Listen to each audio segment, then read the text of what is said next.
In this episode, I am once again joined by Dr. Ben Joffe, anthropologist and scholar practitioner of Tibetan Buddhism. Dr. Joffe begins an interview series on demonology with a discussion about the spirit ontology of Tibet and the Himalayas. Dr. Joffe explores the pre-Buddhist frameworks of relating to spirits and considers the degrees to which the arrival of Buddhism in Tibet erased, modified, or even incorporated these frameworks. Dr. Joffe explains the unique methods of spirit domination, missionary geomancy, and other magical techniques found in Buddhist Tantra, and how these means were used to establish Buddhism in Tibet. Dr. Joffe also discusses the inevitability of spirit contact for Tantric practitioners, what to do about predatory demons, the misunderstandings of Buddhist converts about the paranormal, and recalls his own stressful experiences with the spirit world. So without further ado, Dr. Ben Joffe. Dr. Ben Joffe, welcome back to the podcast. Hi, thanks for having me. Well, I'm so delighted to speak with you again. It's been too long since we had our series of interviews, and what a series of interviews they were. We covered, in large part, your own life and also your PhD thesis on the Ngagpa. And that, we did a whole series of interviews on that. That was so fascinating. And I think the last one we did was entitled Coitus Reservatus, which, appropriately enough, was 3 hours plus on seminal retention in occult, tantra, magic, and things like that. That was quite the episode. Well, we've both recovered from that. Here we are with a new plan. And the new plan is, I'm so excited about this, to do a sort of 3-phase discussion. We both expect this might take some number of episodes, and that 3-phase discussion will be on, well, we could say demonology or non-human being, something like that. I'm sure you'll refine that terminology in the discussions to come. Starting off phase 1 with an investigation of the Tibetan views of relationships with non-human beings. And we're going to look into that today. In fact, that's where we're going to start. Then I'd like us to look at the Western occult views of similar themes. That's the second epoch, if you like. And then the third, a comparison of those two, and also perhaps a look at something that we've discussed privately quite often, which is a trend of Western occultists becoming involved in Tibetan Buddhism. And there is something of an exchange there. One example that comes to mind, actually, is John Mirren Reynolds, who I've interviewed a number of times, who is both quite advanced in Western occult, as well as, of course, being a Tibetan Buddhist Lama. So that's the ambition. Okay, I'm ready, I guess. And I know from our private discussions that you have this stuff really at your fingertips. You're a wealth of knowledge on these subjects, so that's why I'm particularly excited that you've agreed to do a bit of a deep dive into this with me. Thank you very much. All right, well, let's begin with the first idea. Now, when we were discussing this before, something you said that really made me quite interested indeed was we were discussing how might we start, and the thought was perhaps we could start with the Tibetan understandings of human non-human relationships, and do correct that phrasing if it's not quite right, and also how that interacts with imported Indian cosmology, specifically or particularly how Tantra and other sorts of ideas like that augment, or to quote you, supplant previous understandings of these kinds of relationships. So that's very interesting. I'm very curious, what do you mean by previous understandings? What do you mean by imported Indian cosmology and the interactions there? And in what ways have things like Tantra augmented or indeed supplanted previous understandings? Okay, well, that's already a lot to discuss and cover. The first thing I'll say, I guess, just in a more cautionary scholarly mode, is that these are, as I said, big questions that have animated Tibetan studies for many decades. And scholars tend to get, very focused on minor details and try to really nail down what we can even identify as being pre-Buddhist, indigenous Tibetan religious forms or practices or terminology. And these things are they're not easy. They're not easy questions to answer. I'll just say that at the outset. I'm probably going to overstate or understate, and I'll try to reference some scholarship if it's relevant. But I just wanted to highlight that these are sort of ongoing questions, and some people are very interested in them. Some people don't really care. Sometimes there are things that really animate Tibetan thinkers, and sometimes more non-Tibetan thinkers. So it really just depends. I think, right off the bat, we can say that terminology is tricky.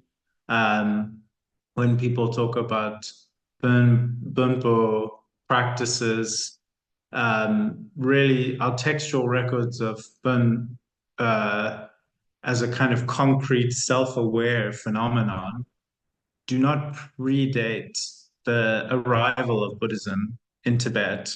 And Bunpo and Tibetan institutions and practitioners have been in constant conversation and sort of quite self-aware comparison with each other. And then, of course, we have a much, much older material record, archaeological record, glimpses of Tibetan culture and religion in songs and oral traditions, art and language. The Shangshung civilization in the West. And so we've got all these strands of influence. Also, we have kind of stuff coming from India at different points in time too, which complicates the picture as well. In terms of this question of, as an anthropologist, I'd say even the word spirit is maybe not our best translation. In Tibetan, we often hear about Mimayimbe Semchen, which is a very broad term for like non-human beings, which of course includes animals, but it's often a term used to describe what in English we'd call spirits.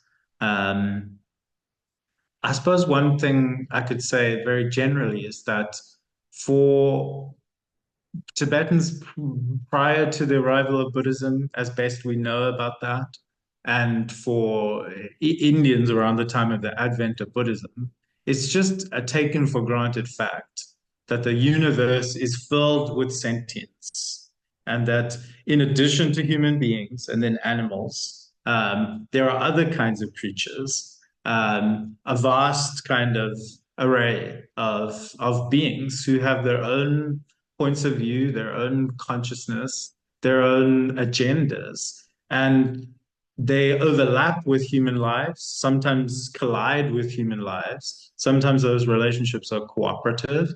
Sometimes human beings are very aware of those beings, and sometimes those beings are very aware of human beings, and other times they kind of miss each other. I was thinking today about, some listeners will know Shabkarwa, the great 19th century wandering yogi from Amdo, Rebgong area, who is the author of now, I think, a multiply translated treatise, a collection of songs on Dzogchen Chekche, Ati Yoga Chekche instructions, cutting through hardness instructions on moving beyond conceptuality. And he has these various songs, and there's one song, I forget which number it is.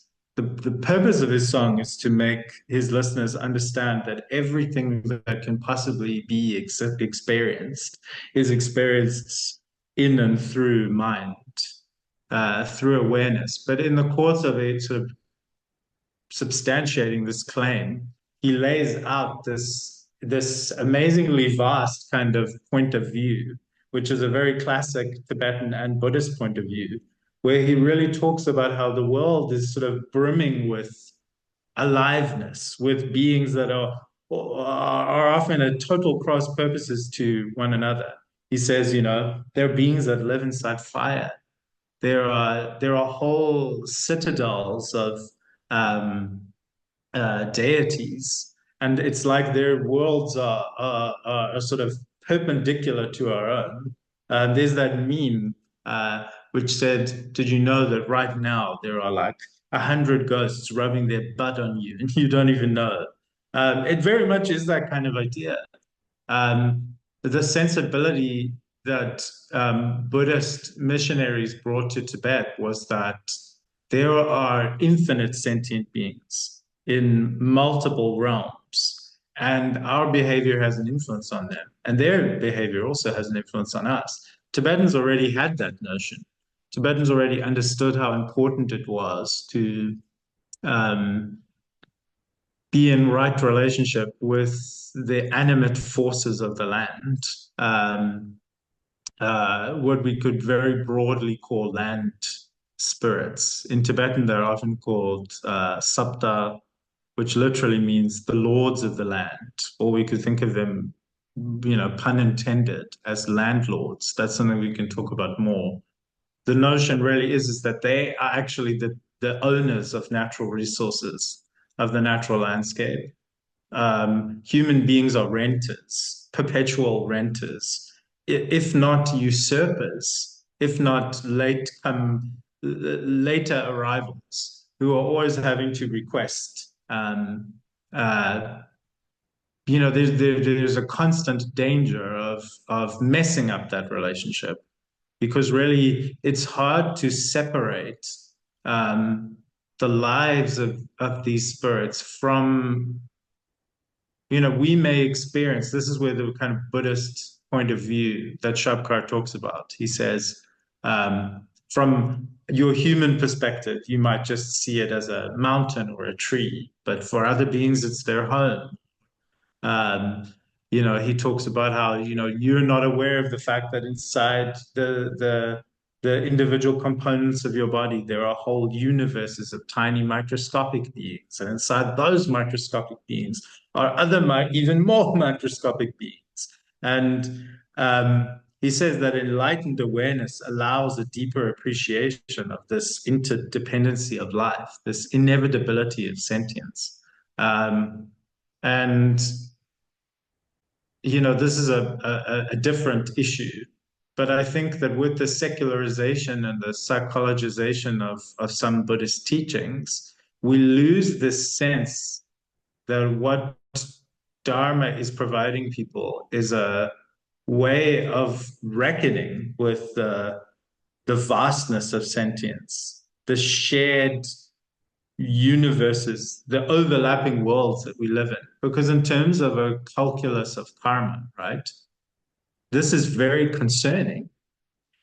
If how do I put this? If as average human beings, we generally lack the capacities to even see the multiple universes that overlap with our own, we lack the past life memory to understand how we were related to animals or spirits or other human beings in past lives and generated karma with them, then we are just blindly, you know, traipsing through life. It's kind of like, inexperienced hikers. I've sometimes kind of, with my physical disability, hauled myself up the side of mountains with friends and just been so painfully aware of how many insect colonies and how much plant life, and that's just visible to me with my naked eye. I've disrupted and kind of ruined in the course of some blithe like attempt to, I don't know, do something fun.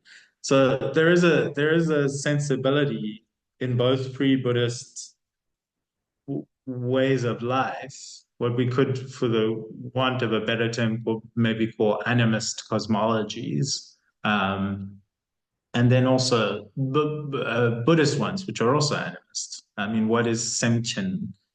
That word, sentient beings, it literally means animist, means, possessing sentience, possessing a mind. And there's the idea that that's everywhere, whether we are able to perceive it or not. So both Buddhism and pre-Buddhist forms of religiosity in Tibet were really focused on being a good person. And part of what being a good person meant was to not be selfish, to constantly remind yourself of your embeddedness in this world of relationships, And I would say that this is a big reason, part of the reason why so much of Tibetan Buddhist ritual, even if its ultimate goal is to make you realize the nature of mind, is to bring you in touch with your Buddha nature, so much of its kind of temporary purpose is to get outside your limited sense of self, and as a result,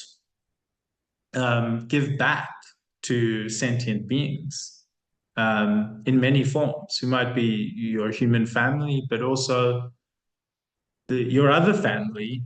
We have this idea in Mahayana Buddhism that of mother or father sentient beings that all, in the infinite round of time, um, since beginningless time, we've had relationships, shifting relationships with beings in different dimensions, with different bodies and different points of view. And we don't remember that now because what's the word? Provincial. We have a provincial consciousness. But it doesn't change the fact that we have that baggage, that history with other beings. And part of opening up to our Buddha nature inevitably implies like becoming more attentive to those interdependencies and being a bit more thoughtful and saying like, wow, I really have just been that blundering my way up the side of the mountain for a fun hike for my own amusement, never thinking about how this is an experience that involves so many other forms of life. So, and so much of Tibetan Buddhist practice, whether it be straight up offering practices or even just dedicating the merit, we can think about this really interesting question of where this concept of dedicating the merit even comes from historically. Scholars have said that they think that it is a kind of Mahayana Buddhist reframing of Indian imperatives to give back to one's ancestors, one's human ancestors, but now it's expanded in this Mahayana scope where we say, well, all beings are actually my family. So I dedicate the merit, the spiritual power, the auspiciousness of this thing that I seemingly have done for myself to them. And there's a reason why generosity is the first paramita, and there's a reason why so much of Buddhist practice is about offerings. It forces us to think about ourselves, experience ourselves in this more expanded, almost fractal way, across space and time in relationship with other beings, which then takes us out of this kind of illusion of our own sense of self and selfishness. But in terms of your question, with the arrival of Tantra, I mean, this is something we could talk about at great length, but I think the kind of what would we call it, the Euro story of Buddhism in Tibet that kind of most people know is that, yes, monks came to Tibet, but Buddhism didn't really take off until the arrival of tantric prowess. I think we spoke about this in an old episode in the person of Guru Rinpoche of Padmasambhava, and he's the quintessential Ngapa, the tantric siddha, the Sangha, the second Buddha, and I think what's so striking, this is kind of a theme that we can discuss more, is that in order to convert Tibet as a region, as a country, as a polity, or whatever you want to say, to Buddhism, he doesn't come and knock on the door of the king or of the villagers around Lhasa, handing them a pamphlet and ask them to profess a new view of the world. What he does is he arrives, and his sheer arrival has an influence on the ecosystem, the spiritual ecosystem of the land of Tibet. And then he consciously, quite confrontingly, uses methods like mirror scrying, the use of child mediums, all of these particular tendril. He arranges these ritual means. He starts calling up, summoning the autochthonous, indigenous spirits of the land, the ancient mountain deities who were so linked to the identity of the Tibetan emperors. Tibetan kings were said to themselves be the the descendants, the actual children, the offspring of these powerful mountain deities, who themselves, we could say, are kind of like divinized kings of the past. This kind of ancestral genealogy and religion. And he calls them up, these beings who really are the personification. They are Tibet. This is the thing. It's not symbolic. It's we could read it that way, but they are Tibet. He's coming in as an outsider, and he's stirring up these spirits, and he's calling them up, and we read in his life stories about how these later terma texts about how these spirits say to him, like, who do you think you are? We own this place. We are this place. This is our land. We are the land. And he says, well, I'm here to spread Dharma. They're kind of like, what's that? We don't care about that. And he kind of makes them care. He quite forcefully subdues them through tantric ritual methods. And he effectively, he rechannels, he transforms their kind of, quote unquote, I don't really like this term, demonic energy. Let's say they're obstructive energy. He turns them from obstacles into helpers. And he makes them swear pacts that they will continue for the extent of their lifespan, which compared to humans is very, very long, to protect and serve the interests of Buddha Dharma and of those who practice it. And it's that process, which is often shorthanded in Tibetan by this term dua, which you will often see translated as taming, domesticating, civilizing, softening. So many viewers or listeners will know Buddha Shakyamuni was asked to summarize the sort of pith of his teachings. And there's this amazing thing that he said before he died, where he said, Buddha Dharma comes down to accumulating virtue, doing as much good as you can toward others, actively not doing bad by them, not harming them, and then finally, the ultimate point, taming your mind. And he uses this same word, dua. It's Vinaya, the monk's vows is also, it's the same word. It's how we, as Buddhist practitioners, like, transform ourselves. We understand who we are, and we work with ourselves. And it's a similar term. We could say convert too. We could translate it as convert even, because Guru Rinpoche comes in and he calls up these spirits. And so there is a way you can read this as an outer expression of an inner tantric process that all tantric practice is about, all tantric yoga is about. It's confronting and accepting the kind of scary, snarling, fanged, bloodshot-eyed parts of reality and subduing them. And then not just subduing them, not just suppressing them or killing them, but redirecting all of that raw force towards, an altruistic purpose. Now, of course, there's some Tibetan intellectuals and activists who believe that really the arrival of Buddhism was the beginning of the end of Tibet's might as a country. It vitiated Tibetans.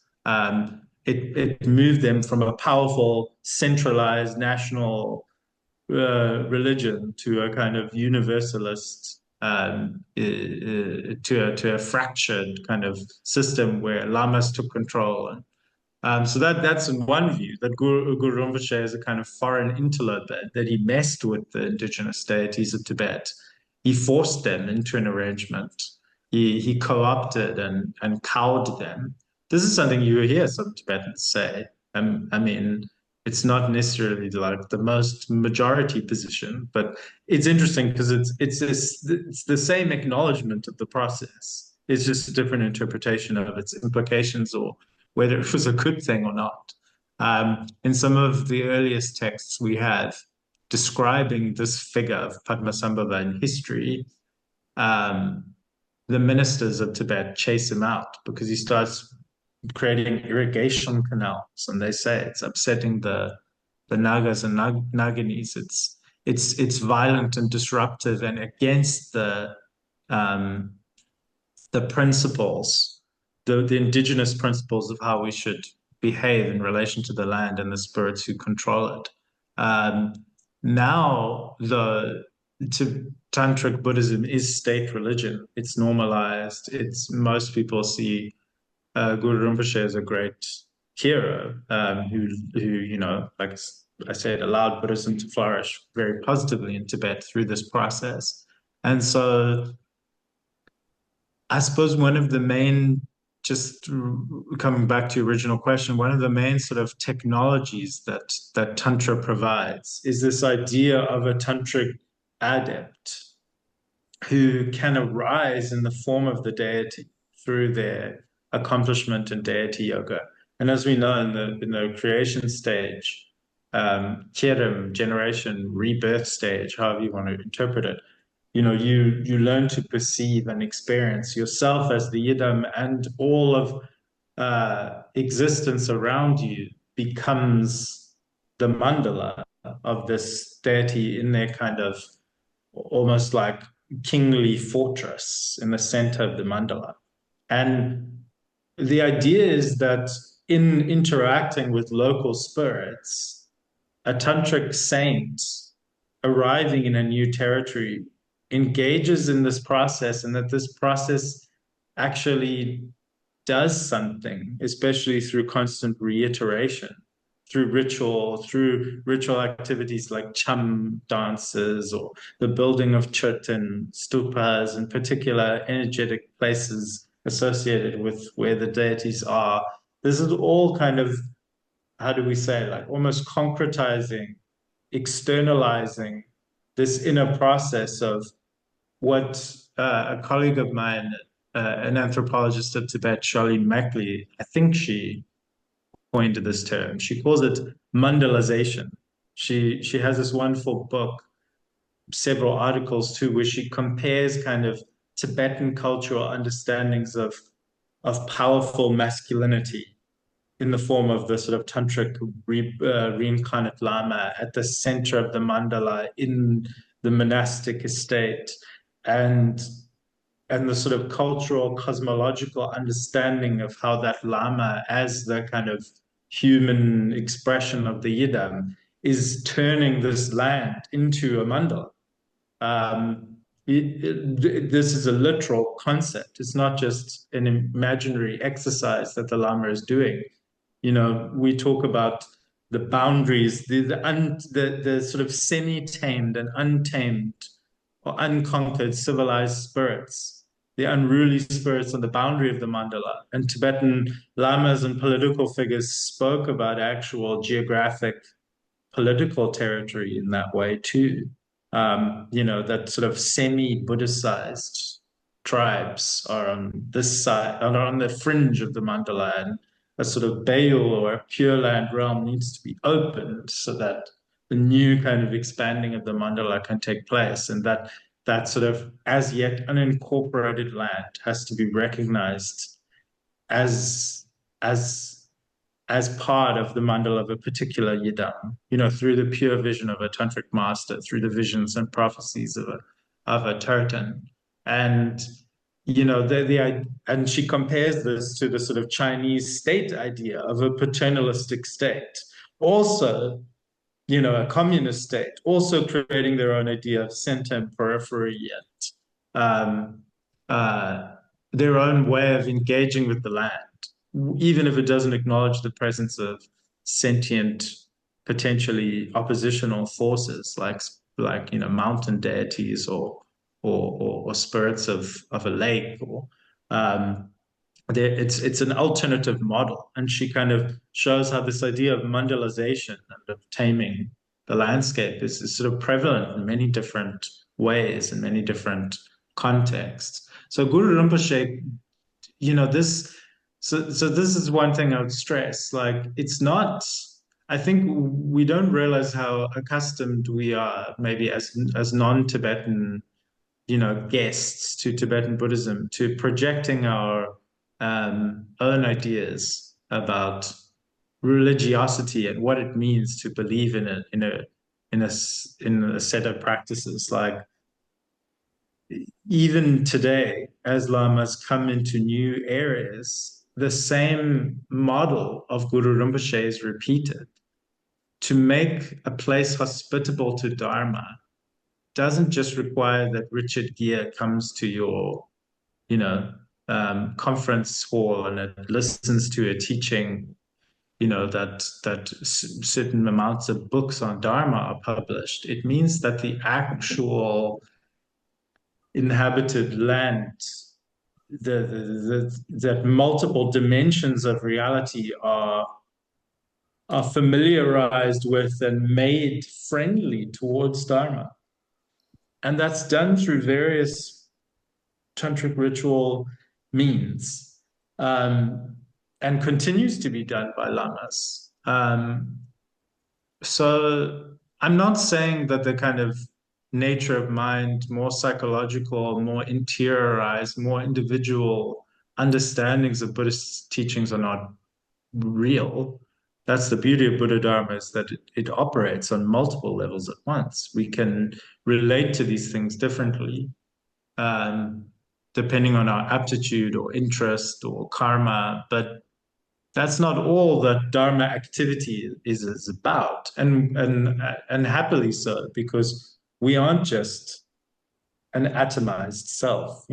There is a world of vital and interconnected energies. There are multiple, at least as far as kind of standard Buddhist understandings of the world go, there are multiple levels of being. There are multiple beings, and Dharma saturates all of those levels. So anyway, I'll stop there. I don't know if that answered your question, but maybe we can go from there.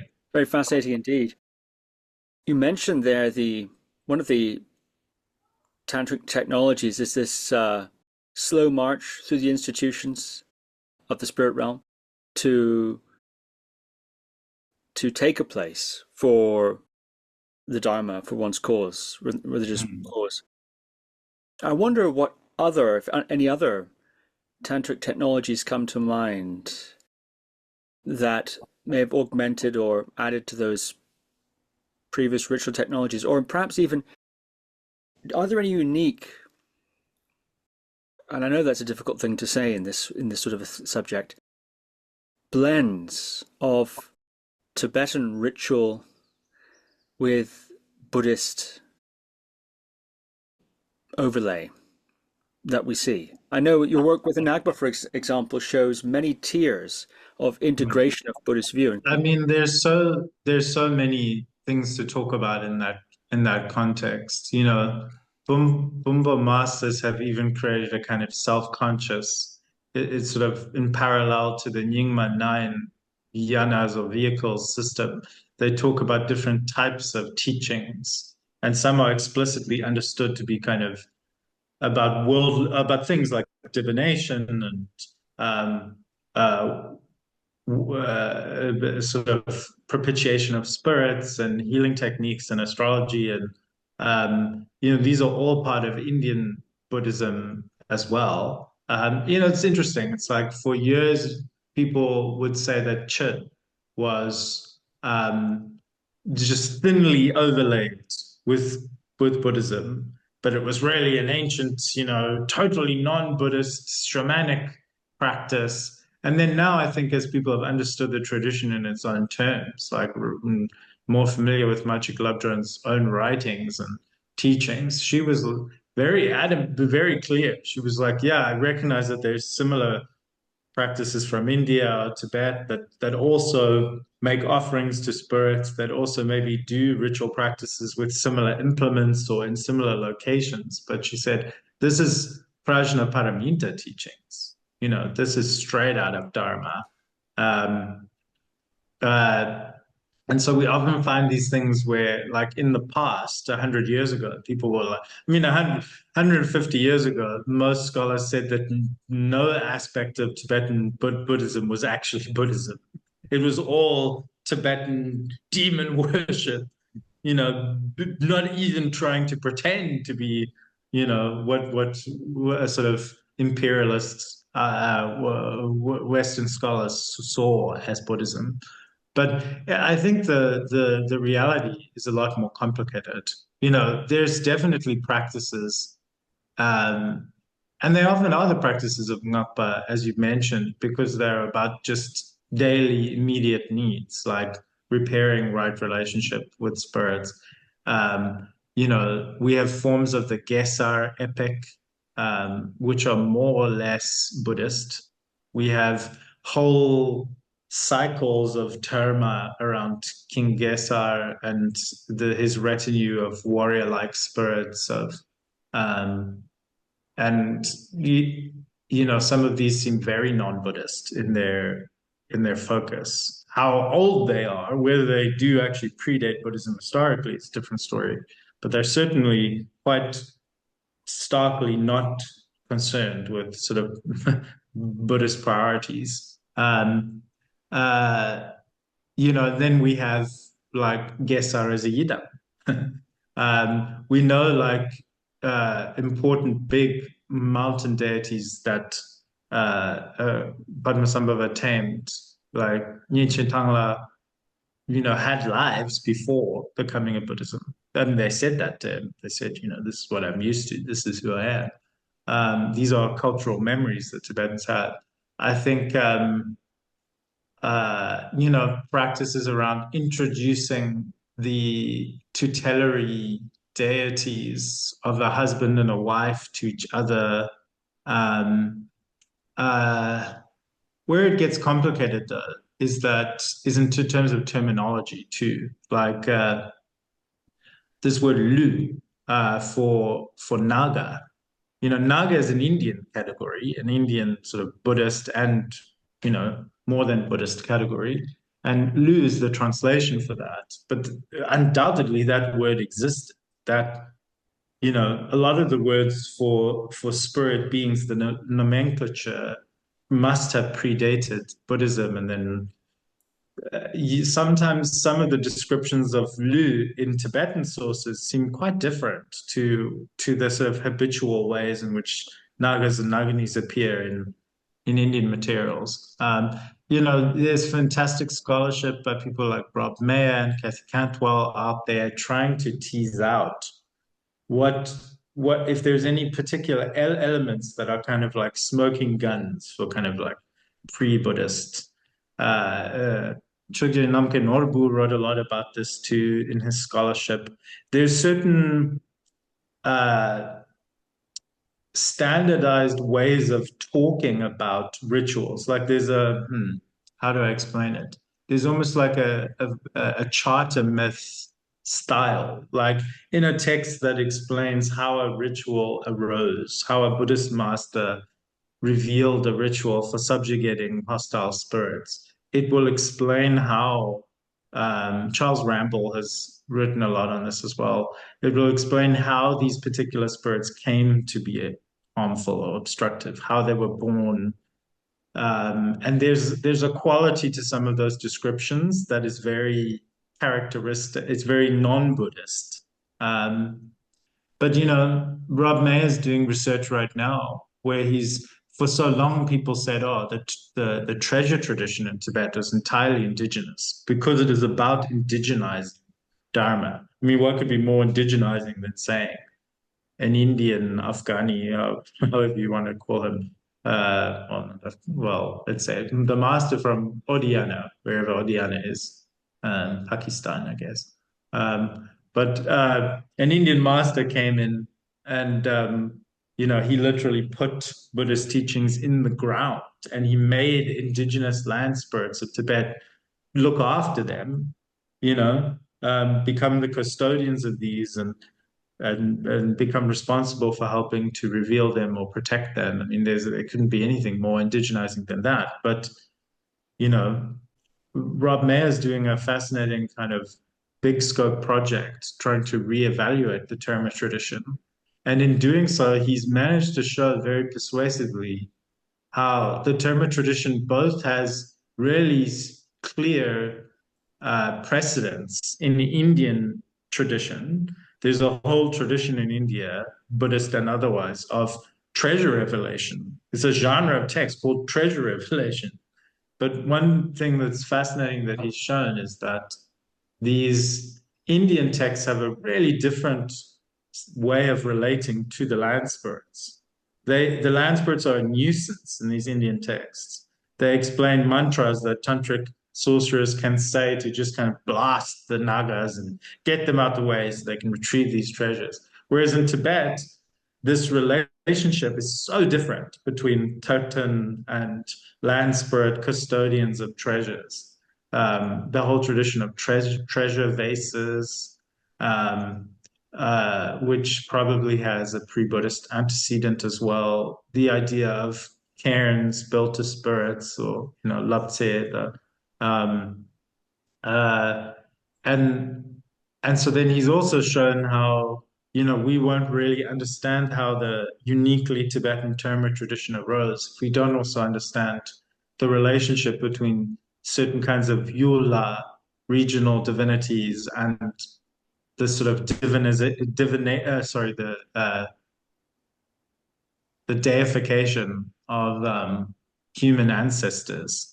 There's ancient strands of tradition, pre-Buddhist tradition in Tibet about bearing objects and belongings of kings and important ancestors, and creating kind of and burial mounds, and these shade into local protector practices. And we even know today that many regional protectors are understood by the communities they serve to be the rebirths of prominent human chieftains, or a prominent human chieftain. People will say, "Oh, his mother had a dream, and then the local protector impregnated her." So even if he has a human husband, she has a human husband. Like in some spiritual sense, he's the descendant of this local being, or analogous to him or her. So I mean, I think just I'm kind of just spiraling all over the place now, but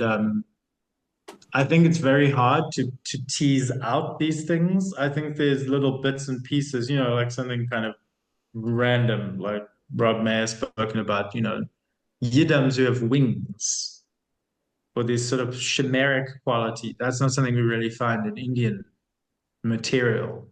You can find these little things and then try to think about where they come from or what they mean. But like we do Serchim practice, golden libation, or however you want to translate it, for protectors and worldly spirits, with this Serchim cup. This, I'm sure, is pre-Buddhist. I don't know if there's such a thing, specific thing like that in Indian sources. Personally, I mean, I find this very animating as a scholar.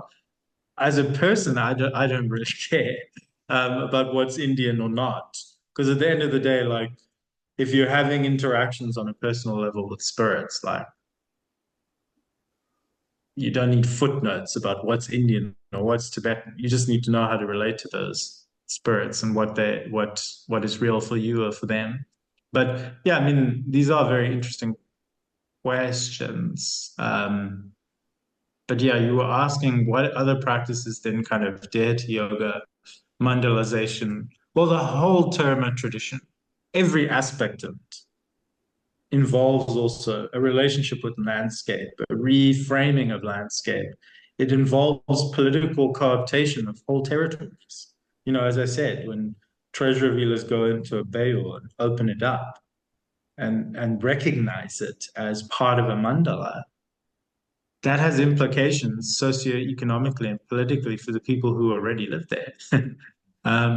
it's like a manifest destiny. I mean, that sounds, maybe people don't like talking about that sounds quite negative. You know, people usually talk very positively about um, opening up hidden valleys and that kind of thing. And it is a very deep, profound process. But I mean, actually, Tony Huber has a really fascinating discussion about this in a book he wrote, a kind of ethno-history called Cult of Pure Crystal Mountain, where he talks about this the development, the institutionalization of a kind of holy mountain range, Tsari Mountain. And he talks about how yogis going there and doing retreat, treasure revealers coming, people writing pilgrimage manuals. And he writes about how these kind of indigenous border tribes, these so-called barbarian tribes, as Tibetans call them, um, uh, on the boundaries of this mountain range, how they were ritually incorporated, again, through a kind of tantric logic into like trade relationships. And so things are happening on multiple levels inevitably at the same time. It's like, I don't want to, there's nothing more like wanky and kind of uninspiring to me than scholars who are rooting for a like a correct interpretation of a phenomenon. People who say, oh, opening up a hidden valley is nothing but a religious gloss for political interests, you know, or someone who says it's all, yeah, it's all those things at the same time. We're talking about Tantric Buddhism. Every aspect of reality is real. It can be engaged with. It's part of the picture. So I find all the layers fascinating. In terms of other ritual methods, I mean, there's no end to prayers and practices, offering practices. This is whole genres, you know, it's there's the whole other discussion of protector deities as a category of being. And there's whole textual, ritual genres, technologies for relating to them on different levels. And of course, there's different types of protectors. The protectors themselves have their own retinues of spirits under them who can also be sort of used or engaged with. But ultimately, I think it boils down to, yeah, offerings, offering practices. You know, on one end of the spectrum, you have these very, very aggressive tantric practices of sort of dua, of liberation, of ritual murder of beings. The most hostile beings call for the most kind of hostile measures. On the other hand, you have these very kind of pacific um, offering practices. And then you have the whole kind of approach of Chod, which almost turns that very kind of like masculine, aggressive, stake the demon with your purba, you know, stake the vampire in the heart, stake the demoness down approach. And it says, you know what? If there are spirits that are against me, it's only because of our former karma and our own, and both of our ignorance. Enemies don't only exist if you have a dualistic consciousness, if you're self-protected and self-fixated. So Chod has this brilliant answer to the question of hostile demons, the fear or the danger of predation from spirits and humans and other beings. It says, if you want to solve the problem of being attacked by your enemies, remove the source of the enemy, which is self-grasping. Stake yourself in the heart. You're the vampire. Stake yourself in the heart and then feed your vampire corpse to all beings, and they benefit, and then you benefit, and you both realize selflessness, compassion, kindness, and generosity in the same moment. You know, all Chod liturgies end by once you've satiated the spirits by offering them your transformed kind of nectar soup kitchen body. You minister to them. You say, like, did you know the Prajnaparamita teachings? It's like you're talking to yourself, but you're also telling the spirits and the assembled beings that you've called up. Don't forget, like, the nature of reality. The whole reason you were gnashing your teeth and hungry for a pound of flesh from me was because of this fundamental problem we both share, an inability to understand emptiness, to let go of self-grasping, to let go into unconditional compassion, all these things. So yeah, there's slightly different moods or approaches. Certainly, these very aggressive practices of kind of almost like hyperbolically um, murdering spirits seems very different to maybe a Chod approach, but they're actually not that different in the sense that they're different angles, approaches to the problem, but they're both undergirded by Mahayana Buddhist understandings of ethics and motivation and yeah, what other practices? Well, I mean, we can talk a bit about how spirit mediumship. There is something that spirits that have been made to swear pacts, um, deities, they do that because they're actually benefiting karmically from by possessing a human medium and helping humans and other beings who might be suffering. Doing healing, they accrue good karma. They're still samsaric beings, but they've sworn these kind of oaths to tantric masters to assist for the extent of their lifespan.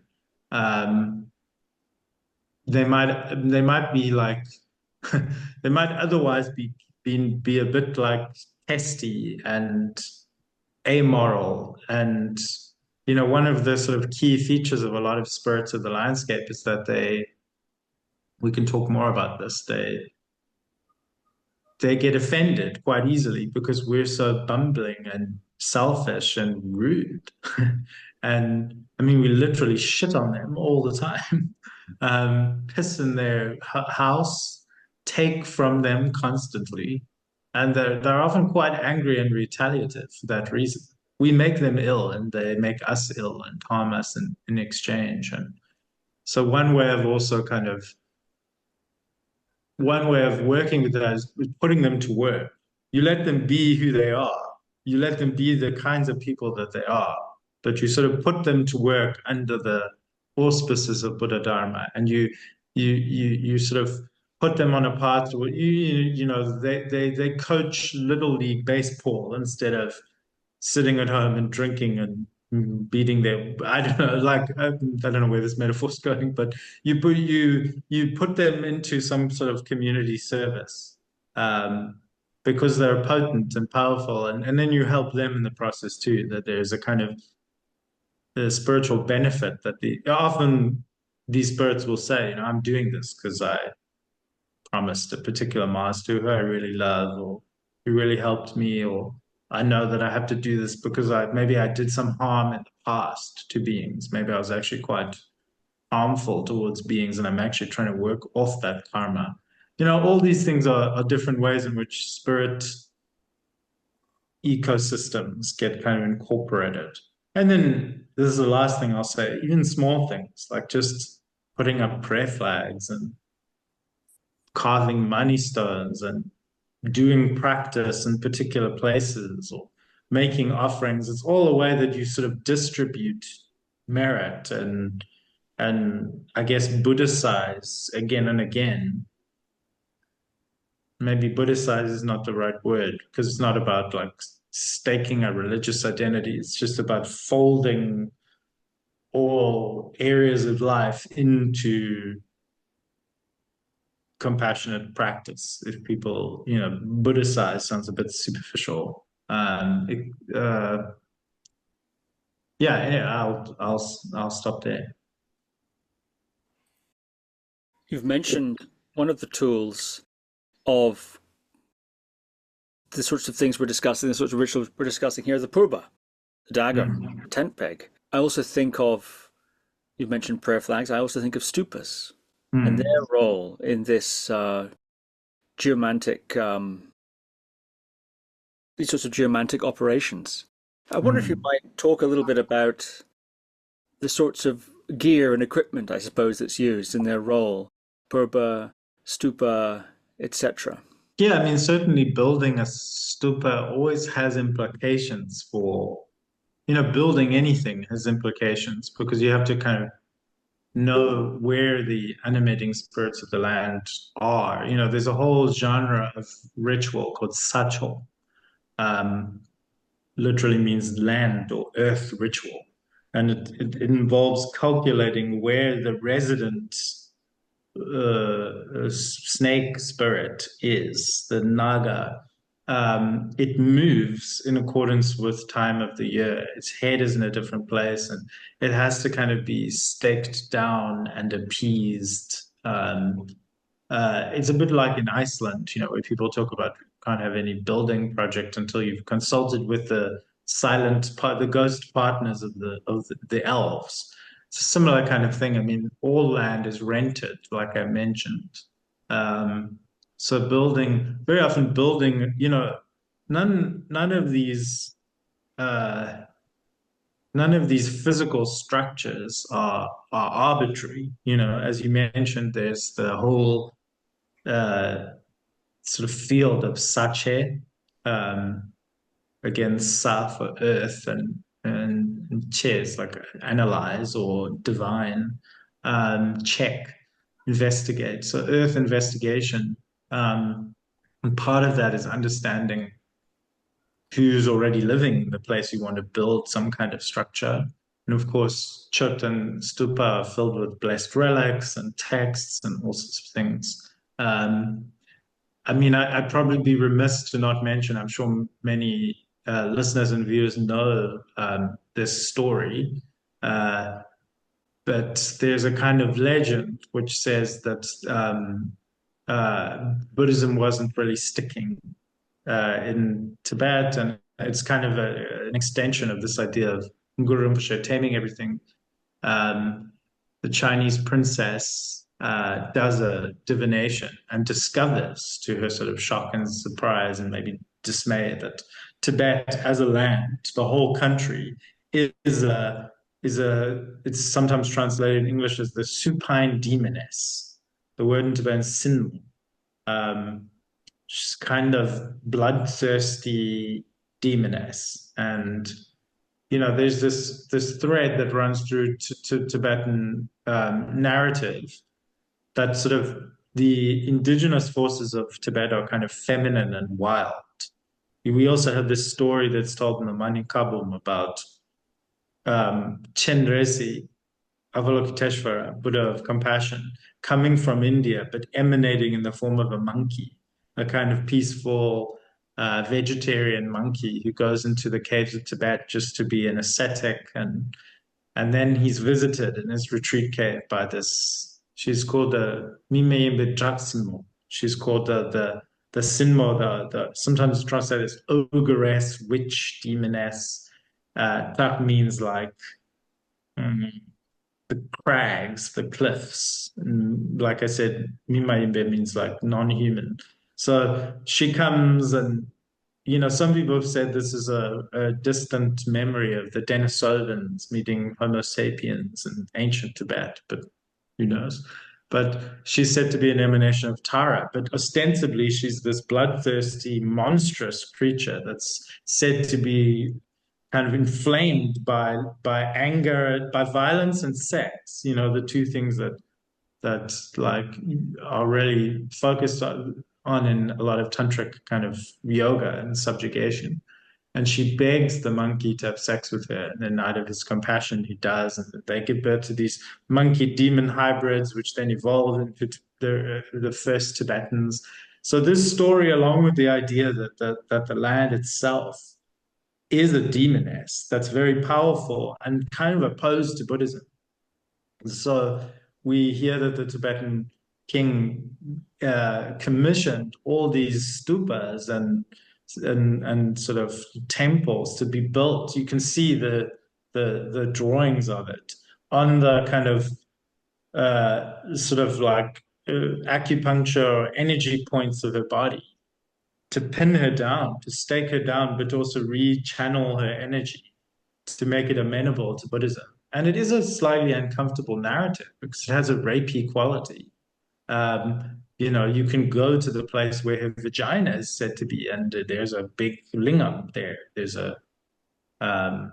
like a ritual phallus that's pinning her down. And so there is this idea that the architecture and the trappings of Buddhism, often represented by men, men, and some scholars have tried to say, should we read this in a feminist way?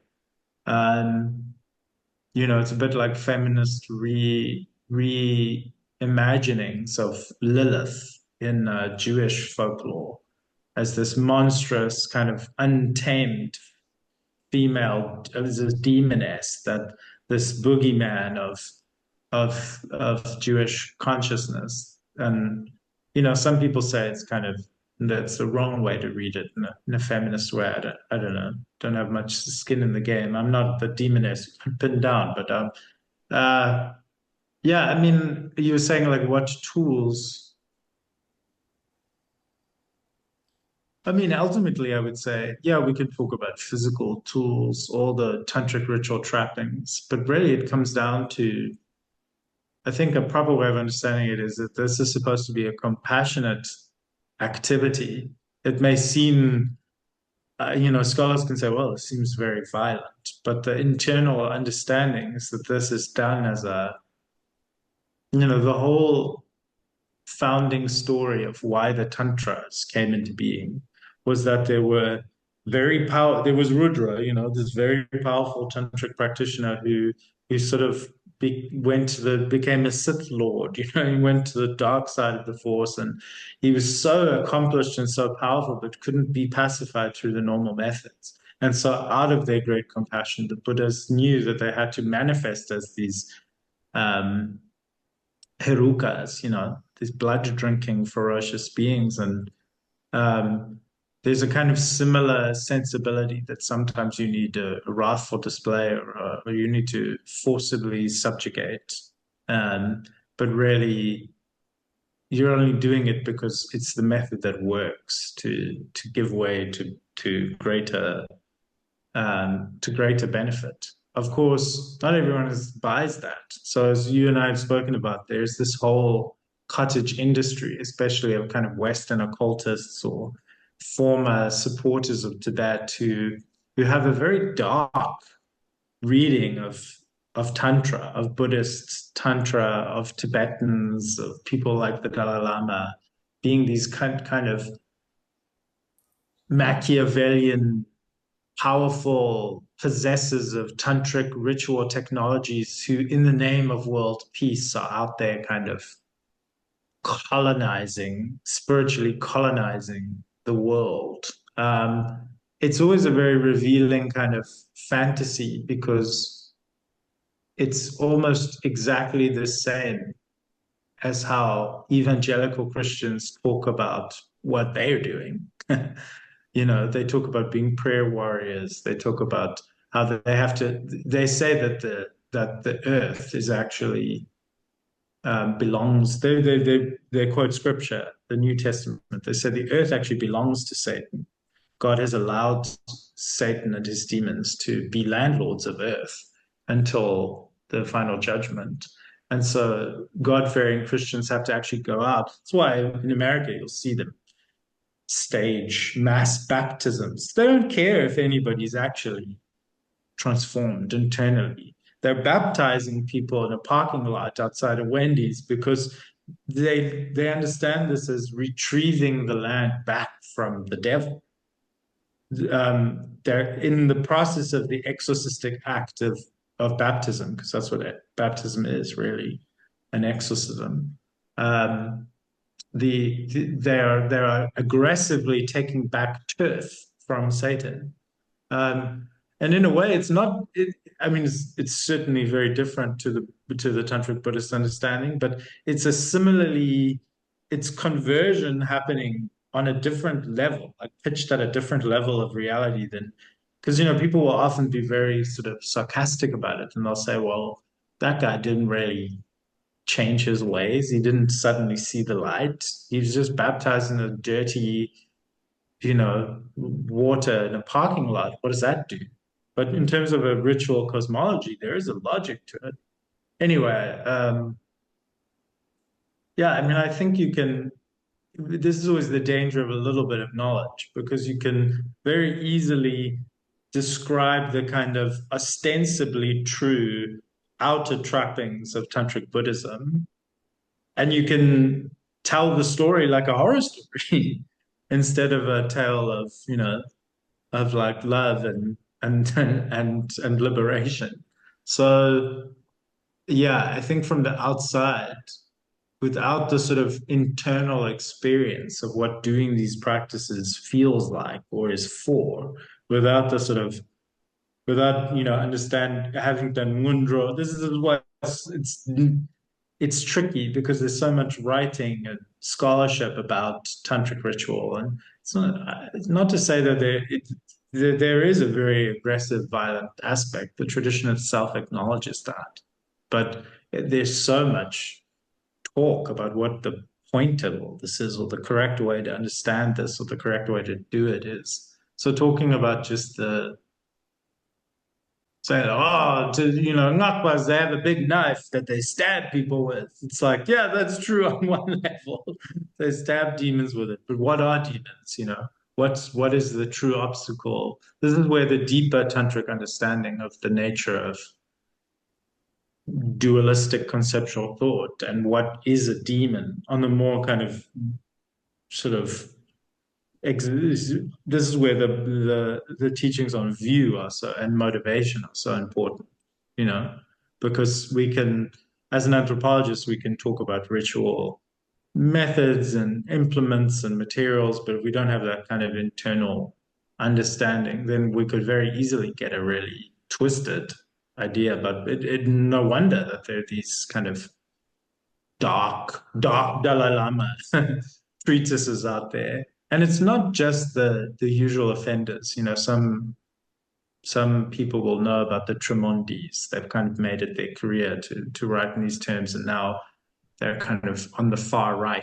They're part of the intellectual far right in Europe. Weirdly, because the far right, well, this is also loves Tibetan Tantra for the same reason, because they interpret it as being very fascist, as they see it as amenable to their own kind of like will to power and their own sort of macho politics, which is so bizarre to me. I'm like, you actually practice these things or know about them, like you would not be able to take seriously that kind of politics, I think.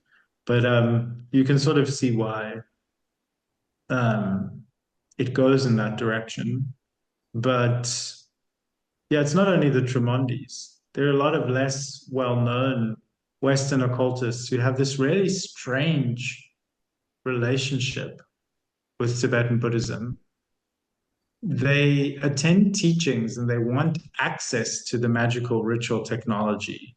They interact with lamas. They proudly learn about esoteric Buddhism. They want the like capital of the knowledge, but they also love smearing Tibetans and the institutions of Tibetan Buddhism and lamas, and basically trashing them and saying that they're a kind of cabal of power brokers. And it's like kind of wanting to have their cake and eat it. I find it's a very strange position. Like, look, two things can be true at the same time. I get that, but I don't understand the personal relationship that's going on there. But it's interesting because I think it is about a simultaneous fascination and a repulsion with the technologies of Tantra, especially as they're actually lived by, not just in a book as a concept, but actually lived by real people. Anyway, I didn't really answer your question, but yeah, many tools. But I think this is the point where I'd want to say, like, you can't really understand these practices unless you understand kind of what they do to your sense of self and place in the world. And something as simple as offering. I would say that's why I would say the main tool you need is really like compassion, a looser, more open mind. None of these, whether it's a purba, or it's whether you're stabbing a demon or stabbing yourself, like in Chod, or building a chitan, or doing a chum dance, it all is just so much colorful nonsense unless there's um,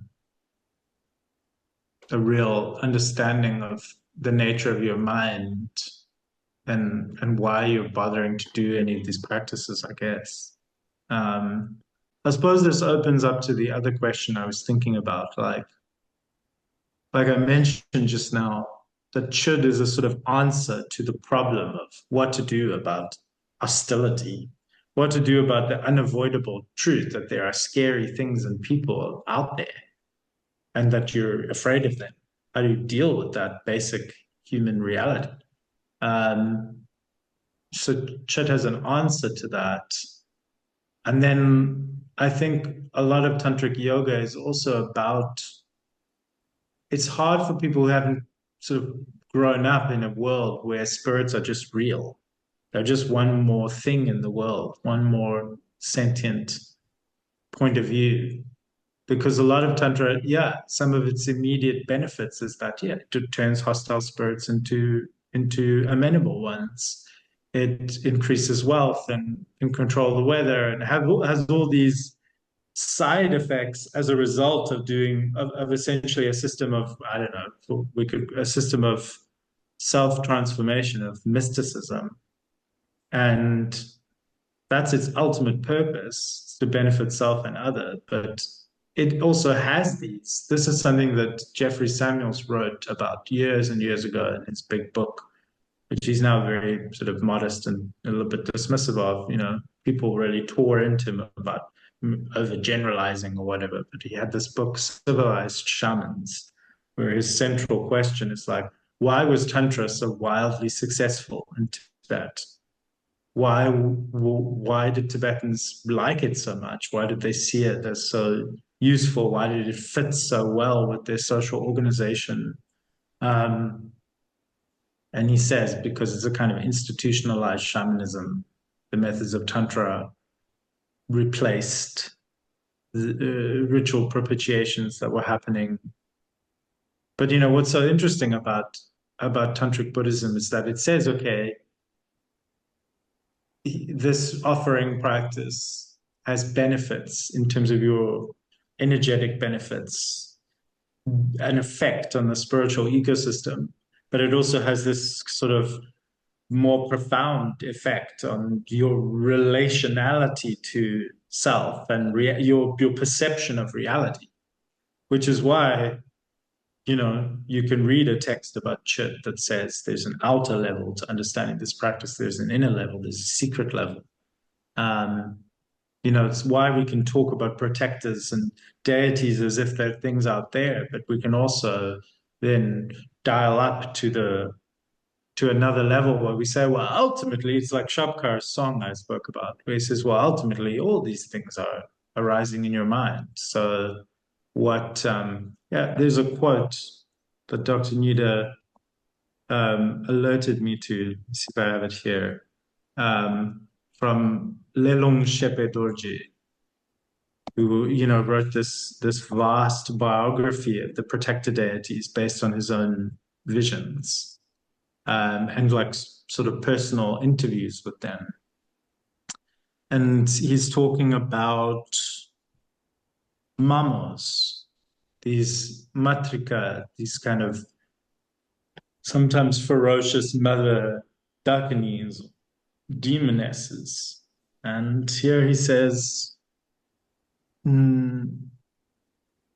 every mama spirit, every mother goddess spirit in the world of phenomenal appearances and beings, from the highest wisdom Dakini down to the lowest village Sinde, which is like just a worldly demoness, all are the miraculous display of mind. So if this is so, how can one possibly speak of mama disturbance? This is a category of spirit-related problem for which there is a whole genre of text Often during pandemics, it's said that the mamas are disturbed. They've been trukpa, they've been riled up, and so there's ways to amend that. So he's saying all of this has the nature of namto, of conceptual, like dualistic thought. All of it is the miraculous display, the magical projections of conceptual discursive mind. The mind is empty like sky or space. It's pure and clear without any problems or complications. It's neither born nor remains in place, nor ever ceases. And such everything that exists is merely an interdependency, an interdependent arising. And then he also says in his biography of the protectors, I really like this quote, explains how on a more deep level, the mamas and the protectors and demons are all connected with the Tsalung Tile, the channels, winds, and drops of the Vajra body. So here's my rough translation of these lines. He says, as I've explained on several occasions, the ocean-like multitude of oath-bound protectors, they arise or they shine forth from the emanative magic, the machinery, this word, tool, of the subtle channels and components inside one's own mind stream. In their impure condition, when they are perceived from within an impure state or a condition of perception, they appear in the form of gek. Gek is this term some people will know, of obstructing forces, and as lobting, as kind of misleading, opposing, perverting spirits. Meditators sometimes talk about how when they're meditating, they'll have all these gek, which may appear in the form of like spirit provocations, spirits coming in dreams, attacking them, or it could be physical illness or mental disease, things that happen in the midst of committed spiritual practice. But then Lelung says, in their pure state, when they're seen purely, all the protectors and spirits are the wholly appropriate, the wholly good, wholesome play or display of yeshi, of primordial wisdom, of ever-present gnosis. In their most extremely pure state, when seen in this condition, they appear as nothing other than the music of the spontaneously emergent Vajra mind, the utterly unchanging great primordial wisdom, the gnosis, and they exist as they truly are in essence.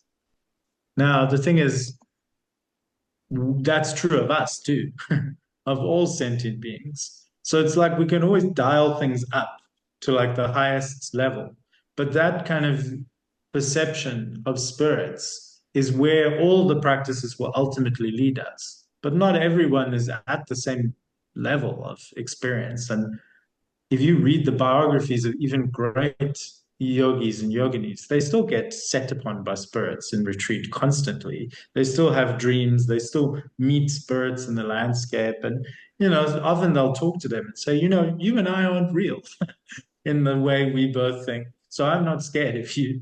But the spirits will still say, well, I don't believe you. So it's like there's levels of reality, I've noticed a tendency. This is the last thing I'll say. I've noticed a tendency amongst like converts to Tibetan Buddhism. They haven't had experiences with spirits. They haven't grown up in a culture where these things are sort of taken as important or serious. They don't pay attention to dreams. So this is all like they kind of decide how much of the exotic mysticism of Tibetan Buddhism they want to take on. But I've noticed that people will be kind of strategic about which level they pitch things at. So this is something that always bugged me right from the beginning of getting involved with these topics. People would say, oh, well, on the ultimate level, everything, projection of mind, protectors, yidam, spirits, naga, it's just a projection of mind. And I'm like, you're not wrong, but so are you, so am I. So why do you behave toward me so differently than you do towards spirits? You choose the extent of the reality you're willing to ascribe to spirits, but you're really fixated on my reality. or your reality. You know, it's a kind of unequal orientation. You know, if spirits are ultimately mere appearances arising and dissolving in the nature of mind, then so are your kids and your dog. So what does that mean? Um, and if your kids and dogs are conventionally real enough for you to take care of them, then so are spirits.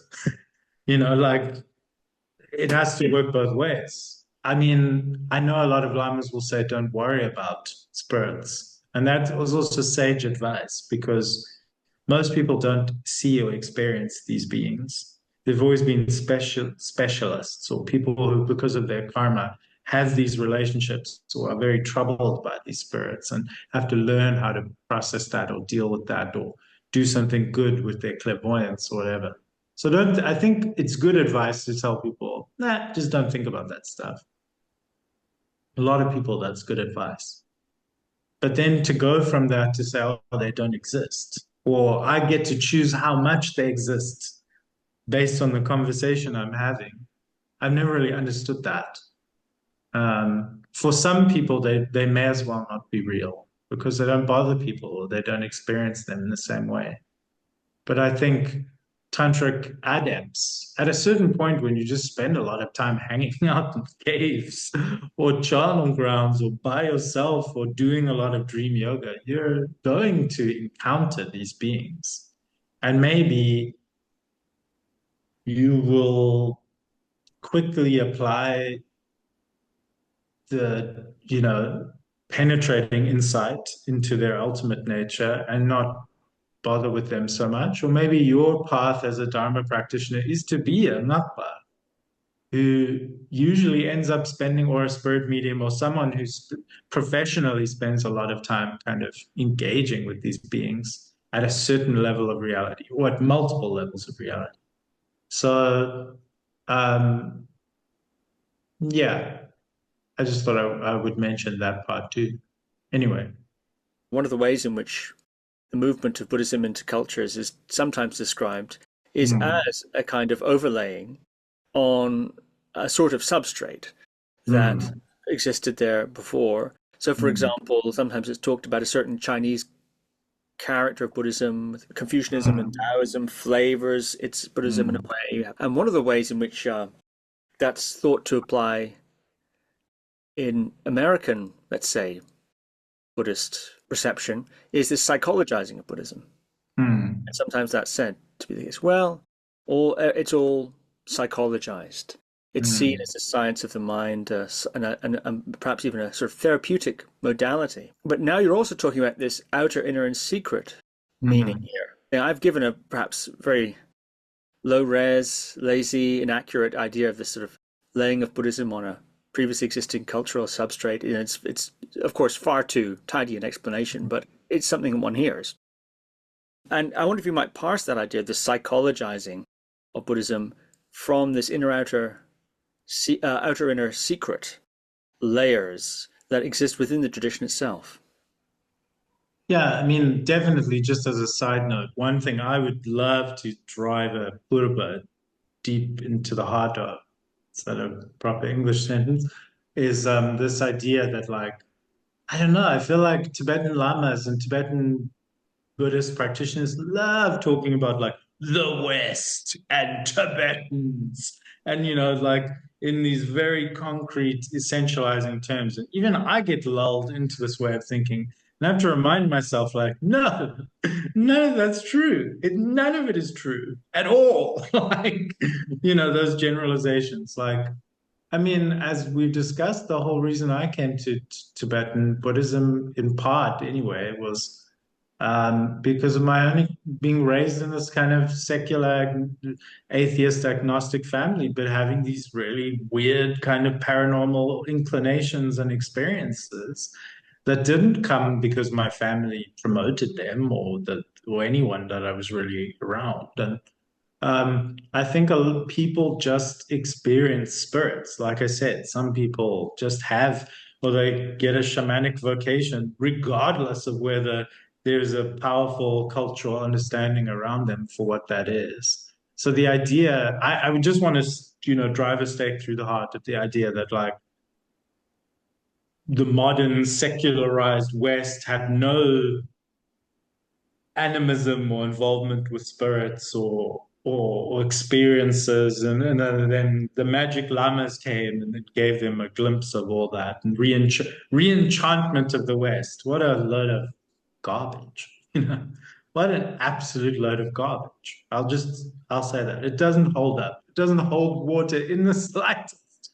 I mean, if you talk to key figures now and in the past that came to Tibetan Buddhism, like so many of them are motivated by their own kind of spiritual experiences or previous dalliances with other religious systems or traditions. The idea that like they came to lamas because they were lacking a worldview that could incorporate kind of clairvoyance, past life memory. It was more like were having these experiences and then found a framework for them. Maybe I'm projecting, but I don't know. Anyway, that was one thing I'll say. No, I was just talking to a very close friend of mine who's experimenting with what is it called? IFS, internal family systems. And I know about neurolinguistic, I had studied neurolinguistic programming and some other forms of psychotherapy that involved like parts, talking about parts. And listening to her talk about the process, I was like, how long is it going to take before this turns into spirit possession? Like there's another way of looking at it all. Again, overly generalizing, where I just look at so much psychotherapy now, and I'm like, so much of it now is avowedly inspired by Buddhism. But then beyond that, it's just psychotherapy has always wrestled, like the shadow of psychotherapy has always been shamanism. I mean, it's like you at a certain point you start to engage with the magical display of the mind, and you're like, I listen to some people's description of their methods or the process of their cure, and I'm like, wouldn't this just be more effective if you fully ritualized this and went like full in and treated this as engagement with, as traveling into a lower realm to retrieve, parts of your soul. I mean, it works in both directions. People psychologize shamanism, but very often their engagement with kind of psychotherapy leads them into. I don't know exactly where the clear boundaries are with some of these things. Anyway, that's another point. But what you were saying, what you were asking was, outer inner secret.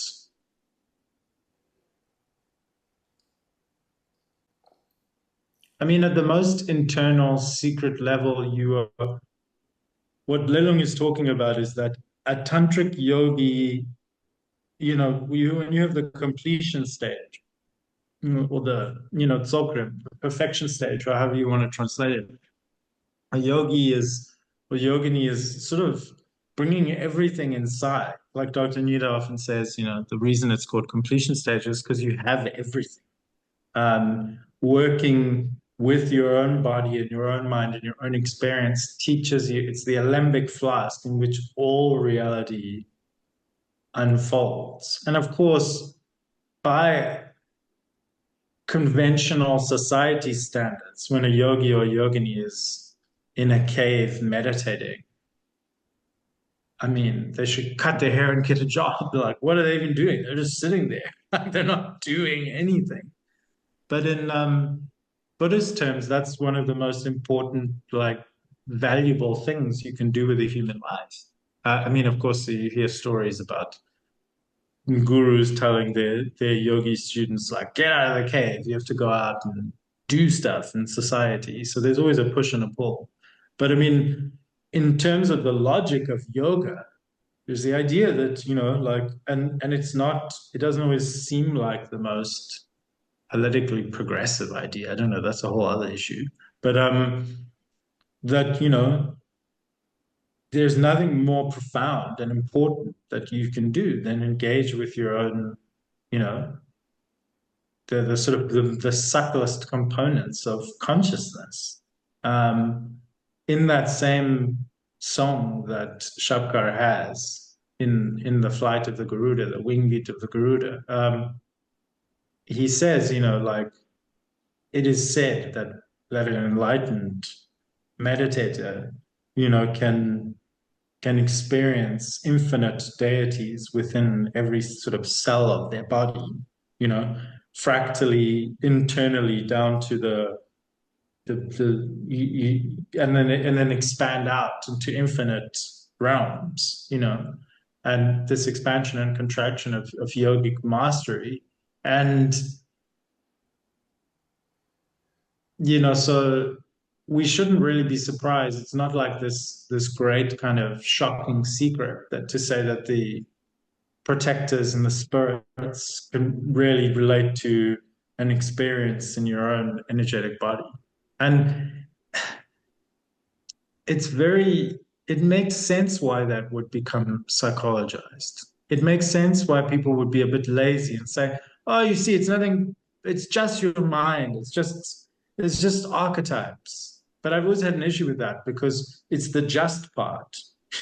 Like as Western occultists sometimes say, I think it was Lon Milo Duquette, the Thelemite, who said, yes, everything's in your head, but you don't understand how big your head is. So it's a bit like that, it's sort of, I don't think that saying, it's the same kind of way with Ati Yoga, that you have all these great masters who are saying like, yeah, ultimately, the ultimate experience of reality is beyond all concept. It's a totally natural, uncontrived state. But, you'll still see them practicing mudra, you'll still see them performing a ritual. It's just with this different orientation. I think of it, the best way of thinking about it for me, that makes the most sense to me in terms of my, very limited level of understanding, is in terms of like a lucid dream. Just because you have acknowledged that like these dream forms are arising in a particular way from a particular basis doesn't mean that the dream stops. The dream still has its own kind of immediacy and conventional reality. There is still the dynamic flow of energy.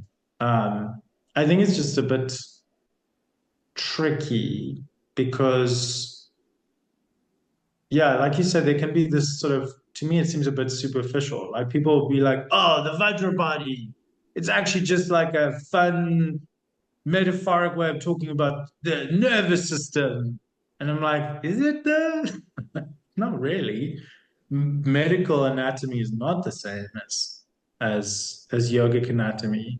Like the way we interface with our energy through visualizing chakras and channels and seed syllables is nothing like how there's undoubtedly a connection between the physical body. This is where things get complicated in terms of outer inner secret, because there is a sort of inevitable interpenetration between mental phenomena and material phenomena. In a non-dualistic worldview, there's no mind versus matter.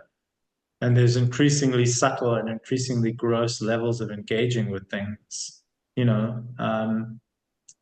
Tantric yoga can be a bit confusing because, as we discussed with like sexual yoga stuff, on the one hand, some of the trainings and bodily cultivations feel very gross and concrete. You need a kind of certain hormonal cultivation. It seems very fixated on kind of like whether you're capable of, you have a certain physical capacity, but then on the other hand, these things go beyond what the ordinary body is capable of. If you pierce to the core of them, it's like the more external trappings are stepping stones to realizing a more expansive free reality that isn't so bound up by physical constraints or as pinned downable as based in ordinary time and space. So I think that like I said, I love reading Namtar, uh, and I love how regardless of what level a great meditator is at, they keep having these kind of interactions with spirits, even when they know um, uh, that, even when they're aware of that view of the ultimate nature, the dreamlike nature. I wonder if I can find this. Might not be able to find it. Let me see. Sorry, I don't want to take too much time, but there's a thing that Dudjom Lingpa wrote, which I really like, about a dream he had with some demons. Let me see if I can find it. Here. In 1868, when he turned 33, at night on the seventh day of the second month, I dreamed of a monk so fearsome I couldn't look at him directly. He plunged the sharp tip of a blade into my heart, saying, "Tonight the time has come for me to kill you." I told him, "Kill me, and I'll meditate on compassion for you." He countered, "Compassion is something found in the minds of animals. They have compassion for their offspring, then the child kills its mother. You have compassion for me, yet our compassion is mutual. Come here, charming, shapely girl, and consume the flesh and blood of this compassionate man." That's a great demon taunt. I've had a lot of semi-lucid dreams where demons come and then confront me and I say, "Oh, I'm lucid." And they say, "Oh, are you sure about that?" They're very productive dreams in terms of cultivating lucidity, but I feel like I really understand what Dudjom Lingpa is experiencing here, at least partly. And so he says, as soon as this demon monk voiced the song, a woman with large eyes, red hair, and very long teeth appeared and slung her breasts onto my shoulders. Her teeth plunged into my brain, at which point I became terrified and panicked. After a moment, I recognized these events as a dream and sang this song. "Hey, hey, listen to me, malicious monk demon, and this ugly female minion you brought along. You are the delusory impressions of a dream. In this body of space, a form without an eye, where can be found a killer and his victim. Both you and I are of a single taste, like a face and its reflection in a mirror. Although we appear, this appearance has no creator. Everything has the nature of emptiness. It's empty. You cannot kill emptiness. Kill me and you both die. Death doesn't exist, merely its appearance. The sky's design of a rainbow vanishes into the space of the sky itself. Now let you and me inseparable blend in the supreme indwelling pervasive evenness within the pure unformulated sky of basic space. Pet! That said, the demon uttered, "This wicked man talking about meditation pains my heart. Now let's go, let's go." With that, they vanished. So I love this story because it doesn't end with, for Dudjom Lingpa, it ends with him resting in Drikpa rapturously, but doesn't end that way for the demon. The demon says, "Oh, what a bore," and leaves. So that's something that I love about this kind of perspectivism in Buddha Dharma. Like, yes, on some level, when one person gets enlightened, everyone is enlightened because there's no ultimate distinction between self and other. But on another hand, it's just some dude in a cave. And only some of us recognize that something profound has really happened in the vantage point of consciousness of this person. Um, and so we're all in the dream together, but we all have different vantage points. I think I mentioned to you in a voice note, I like that story about the creator god, the Indian creator god Brahma. There's a story where after Shakyamuni Buddha was enlightened, Brahma is supposed to have appeared to him and said, "Hey man," kind of like slightly like embarrassed. That's how I imagine it anyway. came up to him and he was like, so I know I created the whole phenomenal universe, right? What is it? Like, how did I do that? Can you tell me? Because I actually really don't know. So there's an interesting position in Buddhism more broadly, where like you have these beings that just are sentient beings. They're gods and demigods and demons and hungry ghosts, and they're different to humans because they have been born with a certain type of karma. They have certain types of faculties. Like animals are visible to us as humans because they have very similar karma to us. So we can see them and interact with them. And then some spirits are further or closer away to us. Some of us have the karma to see spirits more than others. That's why they say like a lot of lamas say nagas are animals. They're in the animal realm. But then some nagas are gods. But they're all in samsara, right? Um, so that's also another point, I guess. It's a bigger discussion about like some protectors and deities are outside of samsara. Um, they aren't or have never really been in samsara. I think this is where the psychologization comes in too, because a yidam, you can talk about a yidam a bit like an archetype. You can be a bit like casual about how you talk about a yidam from the point of view of practice. From the point of view of history and Tibetan culture, people have visions of yidams. They operate like beings with agency that come into history and time. But there is also this sense of saying, like, oh, yeah, yidam, it's just something you visualize to help you become a Buddha. Like it can seem a bit almost like dismissive. But then when it comes to the worldly deities, I mean, in a sense, they're less important because they're just creatures like you and me, with some superpowers and some deficiencies, and um, but they're also in samsara. But I think that then some people get confused and they sort of apply that way of thinking about yidam as like some instrumental thing, like the picture on the puzzle box that you use as a guide to become enlightened. And then they sort of apply that same understanding to all like spirit stuff, you know. But I don't think it is the same. It's like Brahma coming up to the Buddha in the lucid dream of reality and saying, hey, I actually am the creator God, but I don't know what's going on. Like, I don't know how this dream started. I'm not awake, but I can tell you are. Can you tell me the secret you found? So I mean, I think that those relationships, when you read these stories in Namtar of spirits talking to meditators, it's often like that. It's like the meditators learn something from their interaction with the spirit. It becomes an opportunity to apply the teachings. Like this is what I was saying earlier. Maybe I didn't express it too clearly, but like so many it's like if you haven't come from a world where you assume that spirits or ghosts or things could be problems or just everyday realities that you might encounter, then I don't know if the teaching of like, meditating on the ultimate nature of reality is the ultimate protection from demons has any meaning.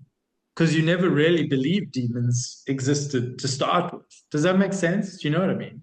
It's like if you grew up in a world where like there are spirits and you don't know if they're hostile, that and if you go to a desolate place away from humans, like they're gonna come and be like, what are you doing in our house? Like that's really scary. But then for a meditator, they can be like, oh, my meditation instructions protected me in the same way as it might protect you from a robber or an animal or from hunger or insomnia or sadness or whatever, any other kind of experience that happens. Like the appearance of spirits coming to torment you or tempt you or distract you is just another experience on the meditative path. You apply the teachings. But what I love in these stories is what the spirits do or don't get out of it. There's that wonderful story of Shabkar where it's a really terrifying narrative. Shabkar is meditating in this really scary demon prince comes through a crack in the wall and just roars at him and says, "Who the fuck do you think you are? Like, I live here. I own this place. You will bow to me." And he, I might be fudging some details, but he swallows him, and he does vase breath, and he churns him in the fire, his tumor fire, and then he shits him out. And he appears as kind of like the Voldemort fetus at the end of Harry Potter. He comes out of his butt, and he's so humiliated. But he's also been given a taste of yogic cultivation, actually, a very visceral exposure to the power of yoga. Immersive learning. Immersive, yeah. Absolutely. And my favorite part is afterwards, other spirits come and they say, we were out at dinner last night and we heard what you did to like Prince Ralph or whatever his name was. And like respect, dude. That guy's so full of himself, but also like, we're just gonna leave you alone now. We recognize you're doing something important. So like I don't know, this is hard for people who just don't have any spirit friends to understand. But there are levels of reality. If some practitioners are aware of them and they become a part of their practice, but there's nothing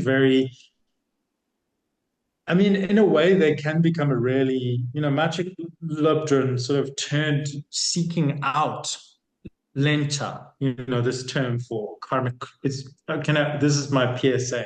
Just gonna pause here and say, for all Tibetan translators or practitioners, please stop translating Lenchak as karmic debtors. That is literally the opposite meaning of the term. Lenchak is this category of guests that you call to receive Chod offerings, and it's all the beings that are actively predatory and retaliative towards you, especially ones where you don't understand why. Like, why is a demon attacking? In the Buddhist logic of past life, it's because you fucked them over somewhere, sometime. They don't even know. Maybe they remember because they've got clairvoyance or they live much longer. And so Lenchak is karmic predators. They're the people that you owe money to, which is you owe something to. You took from them before. So you have to give back. And this is what I mean by saying that applying the Mahayana teachings on nature of a mind allows you to take, if you are just propitiating a spirit based on a very simple understanding of like, I've harmed the spirit or it's angry, it wants an offering, here's an offering. There's very little you can do. But when you're trained in the view and the expanded compassion of Mahayana, you know how to transform even one simple material offering into an infinite offering because of an understanding of the nature of phenomena. So this is what I mean when I say that like the Buddhist approach, it's the same methods, but just with a very different point of view that kind of turbocharges. This is Matrick Lupton said, if you offer your body and you transform it with appropriate understanding, then everyone can eat. There's no limit to the offerings you can make. And actually, the benefit of this is that you make your mind more subtle, more supple and subtle by constantly training in this sensibility of expanding offerings and sharing. And that has an effect on you. So there is a psychological dimension. But the spirits are also pleased too. It works on different levels. And so, I mean, I don't get mad about, I think it's interesting to have talks about like, have we superficialized or misrepresented like cosmologies or understandings or logics? But I'm with Dr. Nida when he says, you know what, like Buddha Dharma can be a ritual for some people who like rituals. Buddha Dharma can be psychology for psychology-oriented people. It can be philosophy. I mean, he says for him, he sees it as a kind of medical, investigative psychology about the self. But he always recognizes that that's his preference. Even though he is a Ngakpa and comes from this Ngakpa community, he's not very focused on ritual procedure, or, he has interactions with the spirits in a lot of different contexts, but he's not a big one to incite a lot of fear in students. I mean, I think in his experience, he meets a lot of students who are very wrapped up in terror about supernatural forces and about proper ritual protocol, and he wants them to just relax so they can ease into the practice, the kind of the felt sense of expansive, loving peace that's supposed to animate these offering practices or whatever other meditations there are. But yeah, I can't even remember what the original question was, but outer inner secret. So I mean, I think there's different levels to that. Yeah, I mean, I read this one text where it's an explanation of how it almost does sound neurological in a way, but it's an explanation of how it's taking the biography of Milarepa, who was also constantly visited by spirits and goddesses and deity. I mean, he takes supposedly in Sanya Haruka's version, he takes the Tenma goddess sisters as his consort for Karma Mudra. There's all kinds of interaction. But this interesting little text I found was explaining how, like, it was describing all the stories that people know from his biography. Like when he went to this cave and he did this meditation practice, he saw this demon that, like, it took the form of a dog and bit his right ankle. Um, but when this happened, it was actually a product of, like, what this text was explaining. It was explaining how each external demonic apparition was a product of, like, the red tigle vibrating, or, you know, wind entering the left channel and rising up.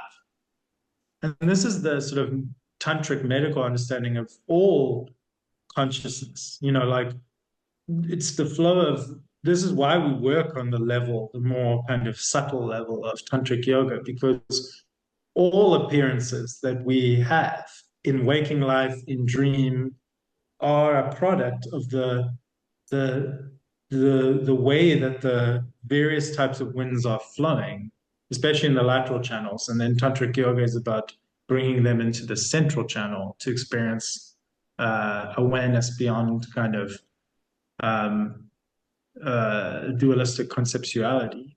So, and then when you do dream yoga, or when you have experiences in a visionary state, the benefit of that is that you actually get to see your lung. You get to see it and interact with it in a 3D kind of, like you're wearing 3D goggles, and so you're actually seeing your own energy, which is inside, but you're changing. This is the whole reason you train in lucid dream yoga, because when you're in that dream state, you're not bound by the perceived constraints of the physical body. It's lung interacting with lung and transforming lung. You're a wind body transforming your wind. It's like you're going inside. Often in traditional cosmologies, dreaming is seen as an exteriorization of some part of the soul that then travels around or goes to the spirit world or interacts with beings. But in the tantric view, it's an interiorization. All of our awareness condenses. As we fall asleep, that's a product of the sort of rays of awareness condensing inward. And then this movement happens. And dream yoga text will say, if you become lucid and then you try to fly, or you try to move through the earth, but you can't, it shows that these elements in your body are out of balance, or there's a blockage in the energy. So, looking at this text where it says, and then he saw these scary apparitions that he then banished because the energy was shifting, you know. So there is a way of understanding all of these displays, Sometimes Namtar will explain this, a meditator will go to their guru and they'll say, what did it mean? Sometimes it's the visions that they had, but other times they'll just say, why did I see a dog on the side of the road? what was the tendril of that? And they'll say, oh, it was a sign that like this karma was ripening, or because they're perceiving external appearances on a very different level, on a subtle level. And so much of Tantra is about aligning body, speech, energy, and mind, bringing those levels of experience into alignment, creating more clarity between them, and operating simultaneously on those different levels. So that's certainly one way of understanding spirit encounters. We don't have to understand it on that level, but when we do, it gives us a lot more like freedom, a lot more capacity to engage with and transform those experiences. I mean, as I said, my lucid dream practice is very poor currently, but I often have this thing where I get to a point where I'm sort of lucid, but it's not a stable or deep lucidity. And often it's caused because demons are coming in the dream and, attacking or taunting. And I've had some really fascinating conversations with demons in my dreams. And very often they do transform. I've had a lot of encounters where they'll say, "Oh, you're not lucid. Your mantras aren't working," and then I realize that when I relax and I stop this, maybe that's just my personality, but when I relax and I stop this divisiveness, um, then they often become very soft and tender. These demons, they say, "We actually just love you. We've been trying to get you to like." Relax. You've been fighting and fighting and fighting, so hard, but you actually have to just relax. And then they reappear as they're not demons anymore. And then there's some very interesting interactions that can happen. I'm not saying that I'm a great dream yogi or anything, but even just on that level I mean, I've always dreamed a lot, had very interesting experiences in dream, really valued my dream life. But it is very interesting to see how the quality of the energy, the appearance arises because of the energy behind it. And when the energy is transformed and how the whole experience of the dream changes too. It's very interesting. Um, anyway, I guess that's all I'll say. Out in the secret is something very experiential. And I mean, we're already talking about something that most people don't even have experience of, which is spirits. And now we're talking about the tantric yogic points of view on it. So I fear that we're drifting too far away from the experience. I hate talking about things and then expecting people to just take my word for it. Um, so I get that not everybody. I like to have an entry point for people. Like not everyone has an entry point for understanding spirit contact.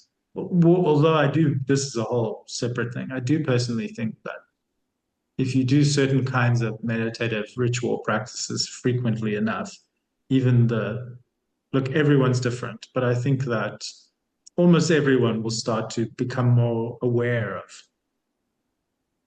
just other stuff going on, other lives, other beings, at least once in their life, at least once, enough to make them go, maybe that's all in my head, but yeah, wow, my head's a big place. Arguably, that's one very good reason not to engage in some of those practices. You're saying there, not everyone has experience of these things, and those that do are, in a sense, required by that experience to find some framework of understanding there. But if those that don't, perhaps ignorance is bliss. Yeah, I would Perhaps say so. Yeah. I mean, generally, when you talk, as an anthropologist, I've talked to lots of like shamans and spirit mediums and all the sorcerers all over the world. It's not it might seem glamorous from the outside, but most of these people it's been hard for them, to balance the worlds, to experience these types of things. They have a lot of self-doubt even after so many experiences. It can be very alienating from other people. Spirits don't have the same priorities as humans. It can be very, very terrifying. It's frequently one of the most common sort of feelings associated with spirit contact is terror or just the uncanny.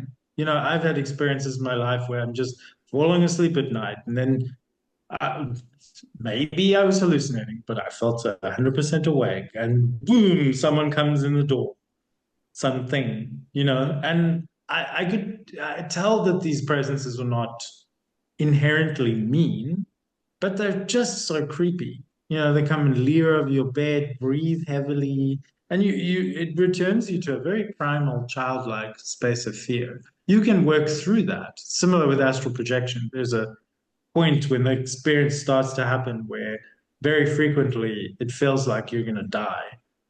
There's a part of you that goes, I must stop this experience now.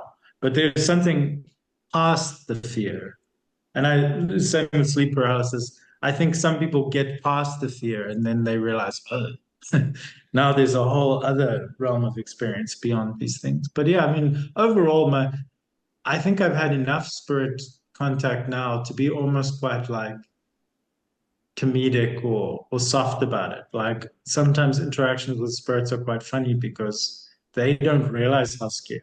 This is my personal feeling. I don't think some spirits, especially the non-human ones, whatever that means, um, don't realize what they seem like or feel like to human beings. I mean, in the Solomonic tradition, one of the things that you say when you're summoning demons, quote unquote, is please don't appear in the form you normally just would. Like, please put on some other clothes. Please appear in a fair and comely shape.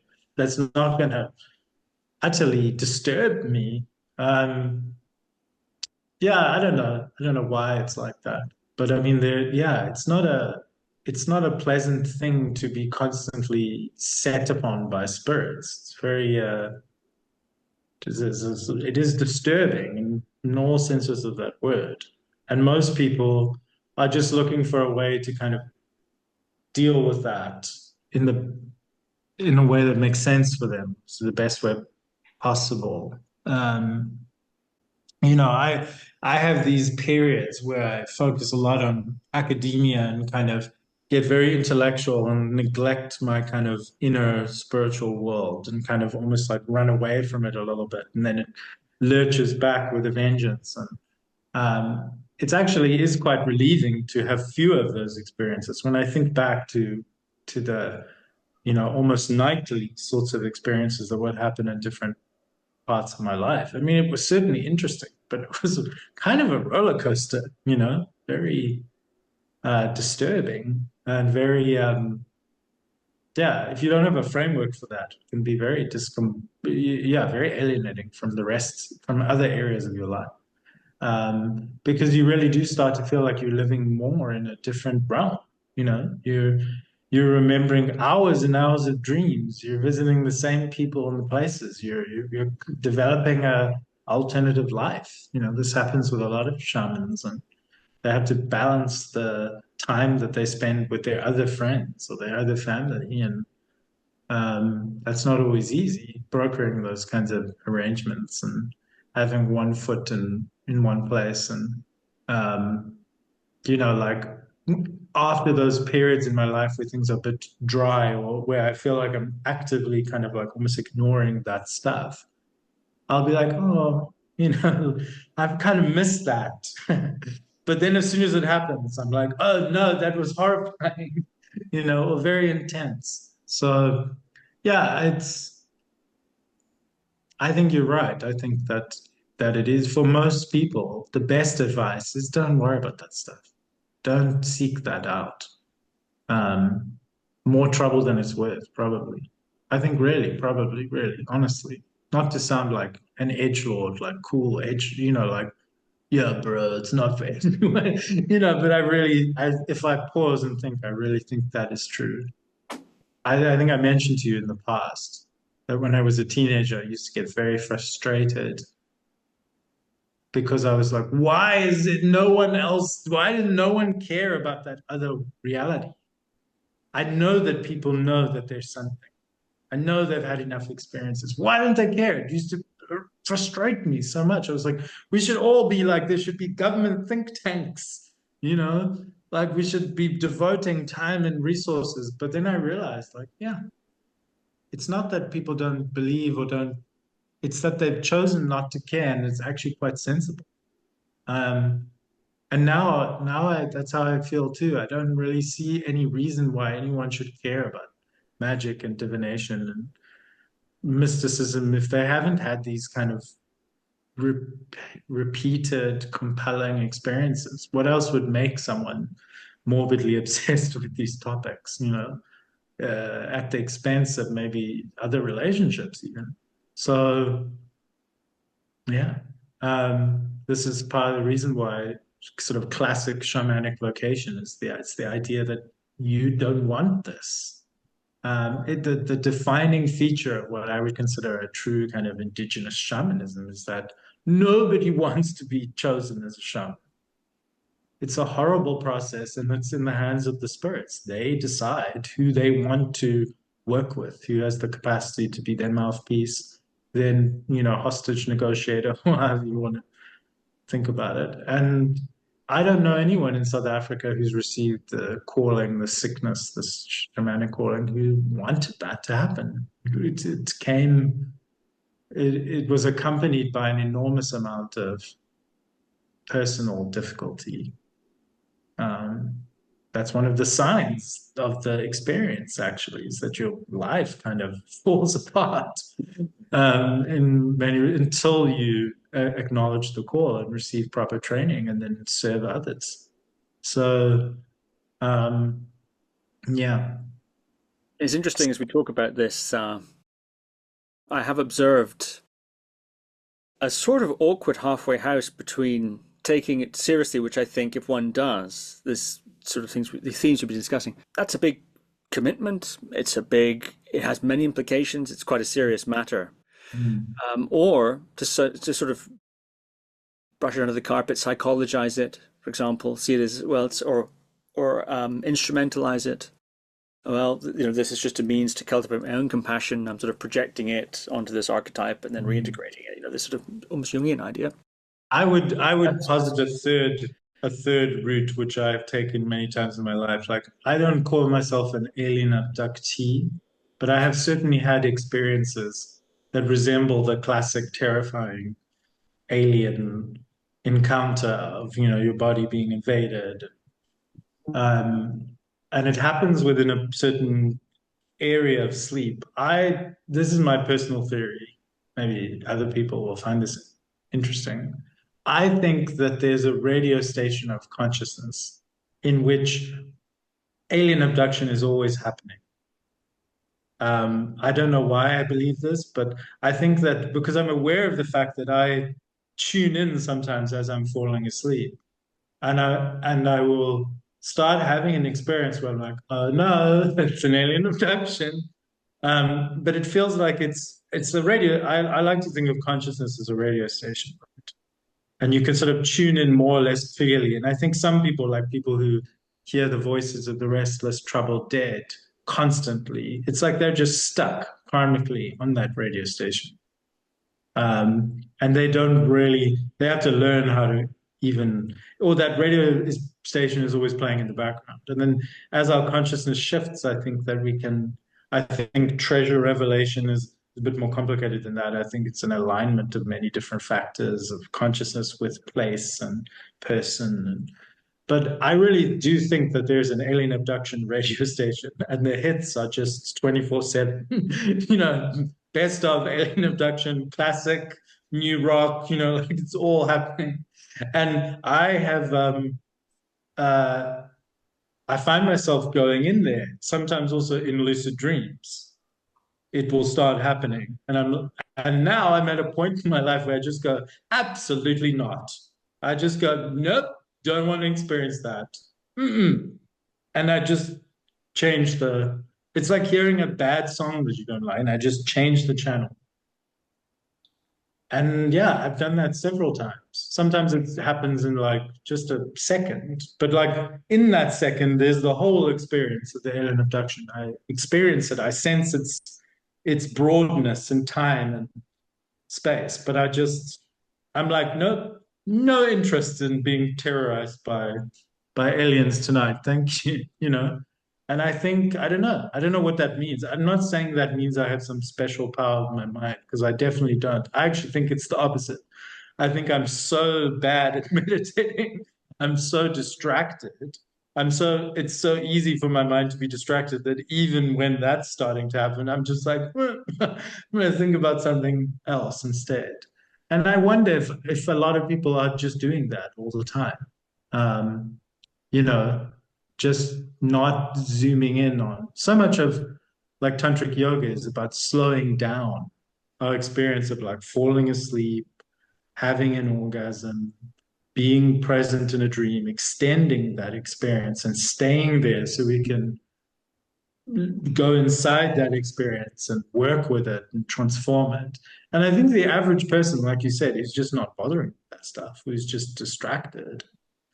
I can have these profound dreams that are quite meaningful and then just forget them because I grab my phone, stare at it, for 1 second. So it's like so much is happening all the time in awareness, in consciousness. I think that's what the yogis and yoginis are really getting at. They're like, if you just tune in, there's so much happening there's so much flavor and texture to the mind and its display. But most people are just very tuned in on a very narrow sort of band. So yeah, my third option is just to be like, I don't even try to psychologize. I mean, I'm fine. Maybe it's all psychological. Fine. I'll put that there. But I just go, oh, alien abduction. Not today, Satan. like, and that's been my experience a lot of the time. And to be honest, I find a lot of occultists are like that too. They're just like, absolutely not. Like I'm not going there. It's horrible being touched and probed and prodded and licked and by the creepy spirits, whatever they are. Call it a night terror. Like they've done research on night terrors, which also frustrates me so much. The scientists were like, we found out that when people who have night terrors say prayers, either ones that they've invented or like traditional prayers, they have more control over these spirits. And I'm like, what do you, well, of course they do, like, I don't know. I just find that like we needed scientists to spend money to tell us what shamans and saints and meditators have been saying, just read a Nampa and read the songs and the prayers that lamas come up with spontaneously, or how they use guru yoga to deal with those experiences, or because I think previously the scientific community had seen this as a sort of anomalous neurological experience that wasn't really in the realm of the subjective. They wanted to see it as just something that happened to people's brains, and that's why they had these terrifying experiences, which they interpreted according to a cultural lens. So I was happy to see that they admitted the possibility. It's like Dr. Nito always says, why is everyone so comfortable with psychosomatic illness, but not comfortable with psychosomatic cure? It's weird. People really do. They're much more accommodating of the possibility of psychosomatic disease, but much more dismissive of the obvious. So yeah, maybe I've just developed a strategy for not being abducted. But that's my third approach. It's just like, no, because of what drew me to Tibetan Buddhism, the experiences, that quest for like understanding and coping that brought me to Tibetan Buddhism, because it felt like such a big umbrella. It felt like it had so much room for these kinds of experiences. And I was like, oh, these are like people who know all about these things. Like they've had these experiences too. So that part of me also thinks like, damn, it is weird. Like why would people participate in this if they aren't even certain that spirits are real, but they're now making offerings to all the spirits of nature, like on a regular basis with their lamas? But then to take another point of view on it, I think a lot of people, how do I put this? It's going to sound a little bit mean, but I'm not trying to be mean. I think, well, I don't know. A lot of people who come to Tibetan Buddhism, maybe they had like one or two initial experiences or none at all. And they're very focused on the idea that like the Lama has it's a very common, I think you've spoken about it with some other guests on the show, a very common idea that like the Lamas are the ones who have this different point of view, either cultural or as a result of doing tantric practices. I'll never really have that myself or to that extent. But if the Lama is telling me it's important to give offerings to the land spirits, which they see or dream about or know about just culturally, then I'll do it. And maybe there's a sense of like I'm putting a pin in that because maybe one day I will experience those things. Um, it's always an interesting dynamic, especially in like American, kind of Euro-American Dharma centers, because you always have people in the Dharma center community who've are very inclined towards visionary experiences. It seems like every night they're dreaming of dead and living lamas, and they're almost like you. It often feels like the lamas are kind of just like it almost feels like on one end of a spectrum, like it's almost a bit too much, it's a bit excessive, or everything invokes a vision or a past life memory. All energies are felt at all times, and there's kind of and yeah, I mean that's also some people are just like that. Um, and then there's other people who've never had any of those experiences. And I think some of them are maybe hoping or waiting that one day that experience will happen, or they've come to accept that they just don't have the capacity, but I mean, is it really any different to any other religious context where people kind of consent to the fact that there are like officiants, there are priests that have a privileged access to the divine, and you can get a bit of it vicariously or through certain kinds of transmissions, but you don't exist in the realm of spirit in the same way that other intermediaries, sort of recognized religious intermediaries do. I don't know. But then sort of my pushback against that would be that tantric sadhana is meant to quickly to develop these capacities in people, an expanded perception, a deepened intuition, a heightened focus on dreaming. Not everyone is, they talk about the clairvoyance of a fully realized Buddha, and then they talk about the karmic clairvoyance of humans, and then they talk about, in Buddhist context, the clairvoyance of certain deities and spirits who have these long lifespans and very clear perception. But yeah, I mean, to my mind, if the tantric sadhanas are really energizing a person, and if they're really connecting with them as an individual, if it's not just a rote practice that they're doing because they've been told they have to do it.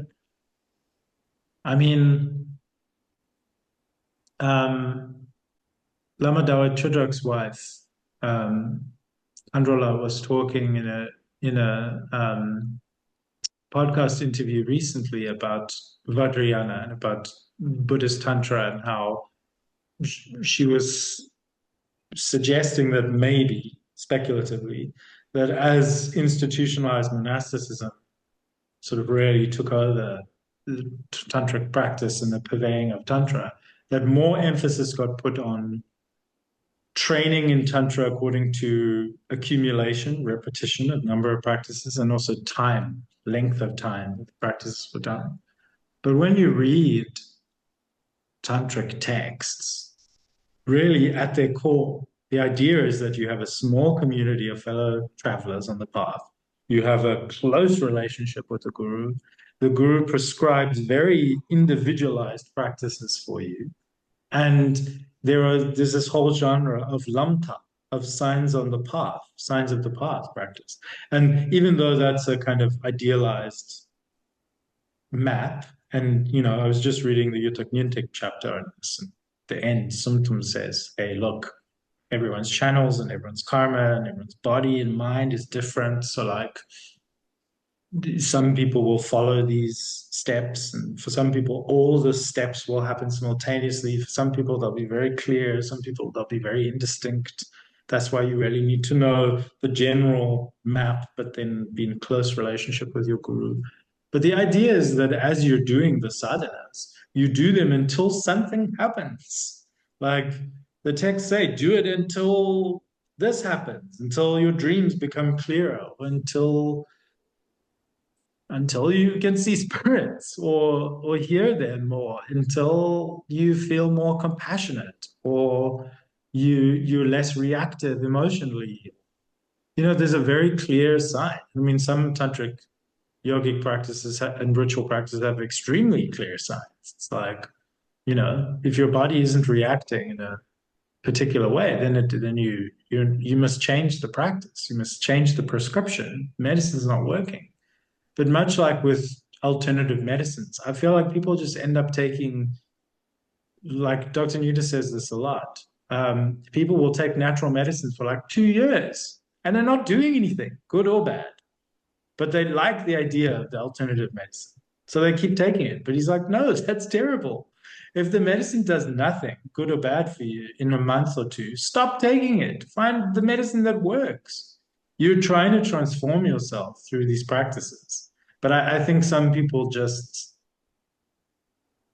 yeah, I don't know. I mean, I don't want to speak for anybody else's experience, but it is possible that some people just keep doing the practices because that's the practice that everyone else is doing or that they've been told to do. You know, so I don't know, like we have to be really, really, really honest with ourselves with meditation. Like who's doing the practice? You can spend decades with a version of yourself doing the practice because it ties in with some narrative of who you are. But is the practice really connected to what do you really want? That's kind of why I like Tantra, because it says, you want money? You're a criminal? At least in the traditional context. You're full of lust? Like you have to start the practice on that basis. Don't pretend you're not full of lust. Don't pretend you're not materialistic. It's not going to work because it's not connected to anything real about you. You're LARPing, you know? It strikes me, and I'm not imputing any ill motive here at all, that a community of LARPers much easier to manage than a community of people for whom the sadhana is having this kind of multidimensional, multisensory, supernatural, esoteric awakening effect. I can only imagine sort of, should we say, running costs in terms of time and energy spent dealing with all that would result if that efficaciousness was to actually be widely experienced across, say, a relatively large sangha. Yeah, I also think it just takes so much effort on the individual's part. I mean, some practices really click and it's very fast, but to the maintenance, it takes a lot of time from the individual. And most people are not dedicated enough, myself included, to be practicing as much as they could. You get a little taste of these things and then get distracted or bored or, samsara takes on again. So maybe there's an inherent kind of balancing effect, just from the nature of samsara and our own distractions. Yeah, I mean, I hear what you're saying. It's like it requires such a close relationship with a student to really be, because each person's progress through the practice then is entirely individual and requires someone who can look at that and assist with that. And yeah, I mean, but I think it's like any religious, spiritual context. I was always shocked. I spent so many years reading books and just practicing ritual magic and witchcraft by myself, meeting one or two mentors or people here and there. And then with time, I started attending like neo-pagan events or going to covens. And I mean, granted, a lot of these were public events, so maybe that also colored why. But I felt like a bit of a snob, maybe unfairly, but I was like, these people don't even believe in magic or spirits. Well, some of them did, but not in the way I did, or really a lot of people were there because it was a community. And I was like, I don't want a community. I don't want to hang out with these people. I'm trying to learn about the nature of consciousness and ritual technology. That's my own issue. I could probably do with a lot more community.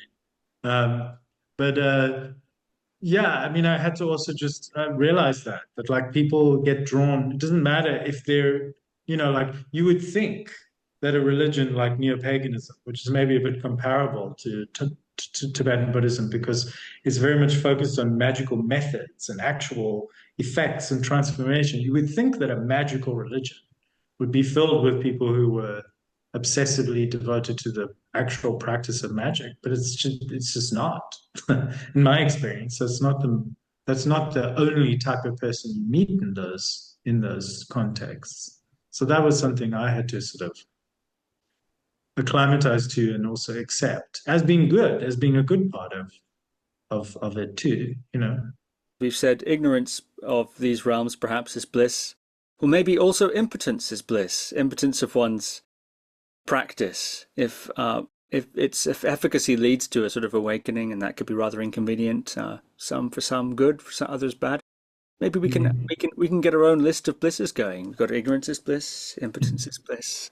Yeah, maybe. I mean, yeah, I don't know. I mean, I'm also just living a very ordinary, lazy life right now, trying to focus on very samsaric goals. So it's not for me to like, I practice, but I'm not some vaunted virtuosi I don't feel that I'm some great example of practice. And so, I'm very interested in the tradition, have a lot of devotion and faith, but I'm trying to be gentle and easy with myself because I know how anxious and obsessive I can get, stressed as a result of spirituality, which, as Dr. Newt always says, is like possibly the worst outcome. Imagine a technique for experiencing innate peace and ease becoming your primary source of anxiety in life. Imagine such a thing. Well, you don't have to really imagine. It happens a lot. But yeah, I mean, I don't want to poo-poo on anyone's reasons for engaging with these topics. I certainly know the spooky and weird and discombobulating parts have always been the kind of primary motivating, driving factor for me. But I know that that's just me. Well, on that note, this has been so fascinating. Let's wrap it up here. So we've got our 3-epoch plan. The first epoch, which I think we might have succeeded in limiting to one episode, a look at the Tibetan Buddhist view of these sorts of things. Of course, cursory in some respects, random, but I think fascinating. And now, our next episode, we'll look at the Western occult views here, and I think we'll already see quite a bit of overlap and also quite a bit of variety within that rather broad church. And then the third, we'll do some comparing, contrasting, and maybe some looking at some, I suppose, anthropological themes of religious cross-fertilization and all that sort of thing, which is, of course, your wheelhouse. This has been so fascinating. Dr. Ben Joffe, thank you very much. Thank you for listening to another Guru Viking podcast. For more interviews like these, as well as articles, videos, and guided meditations, visit www.guruviking.com.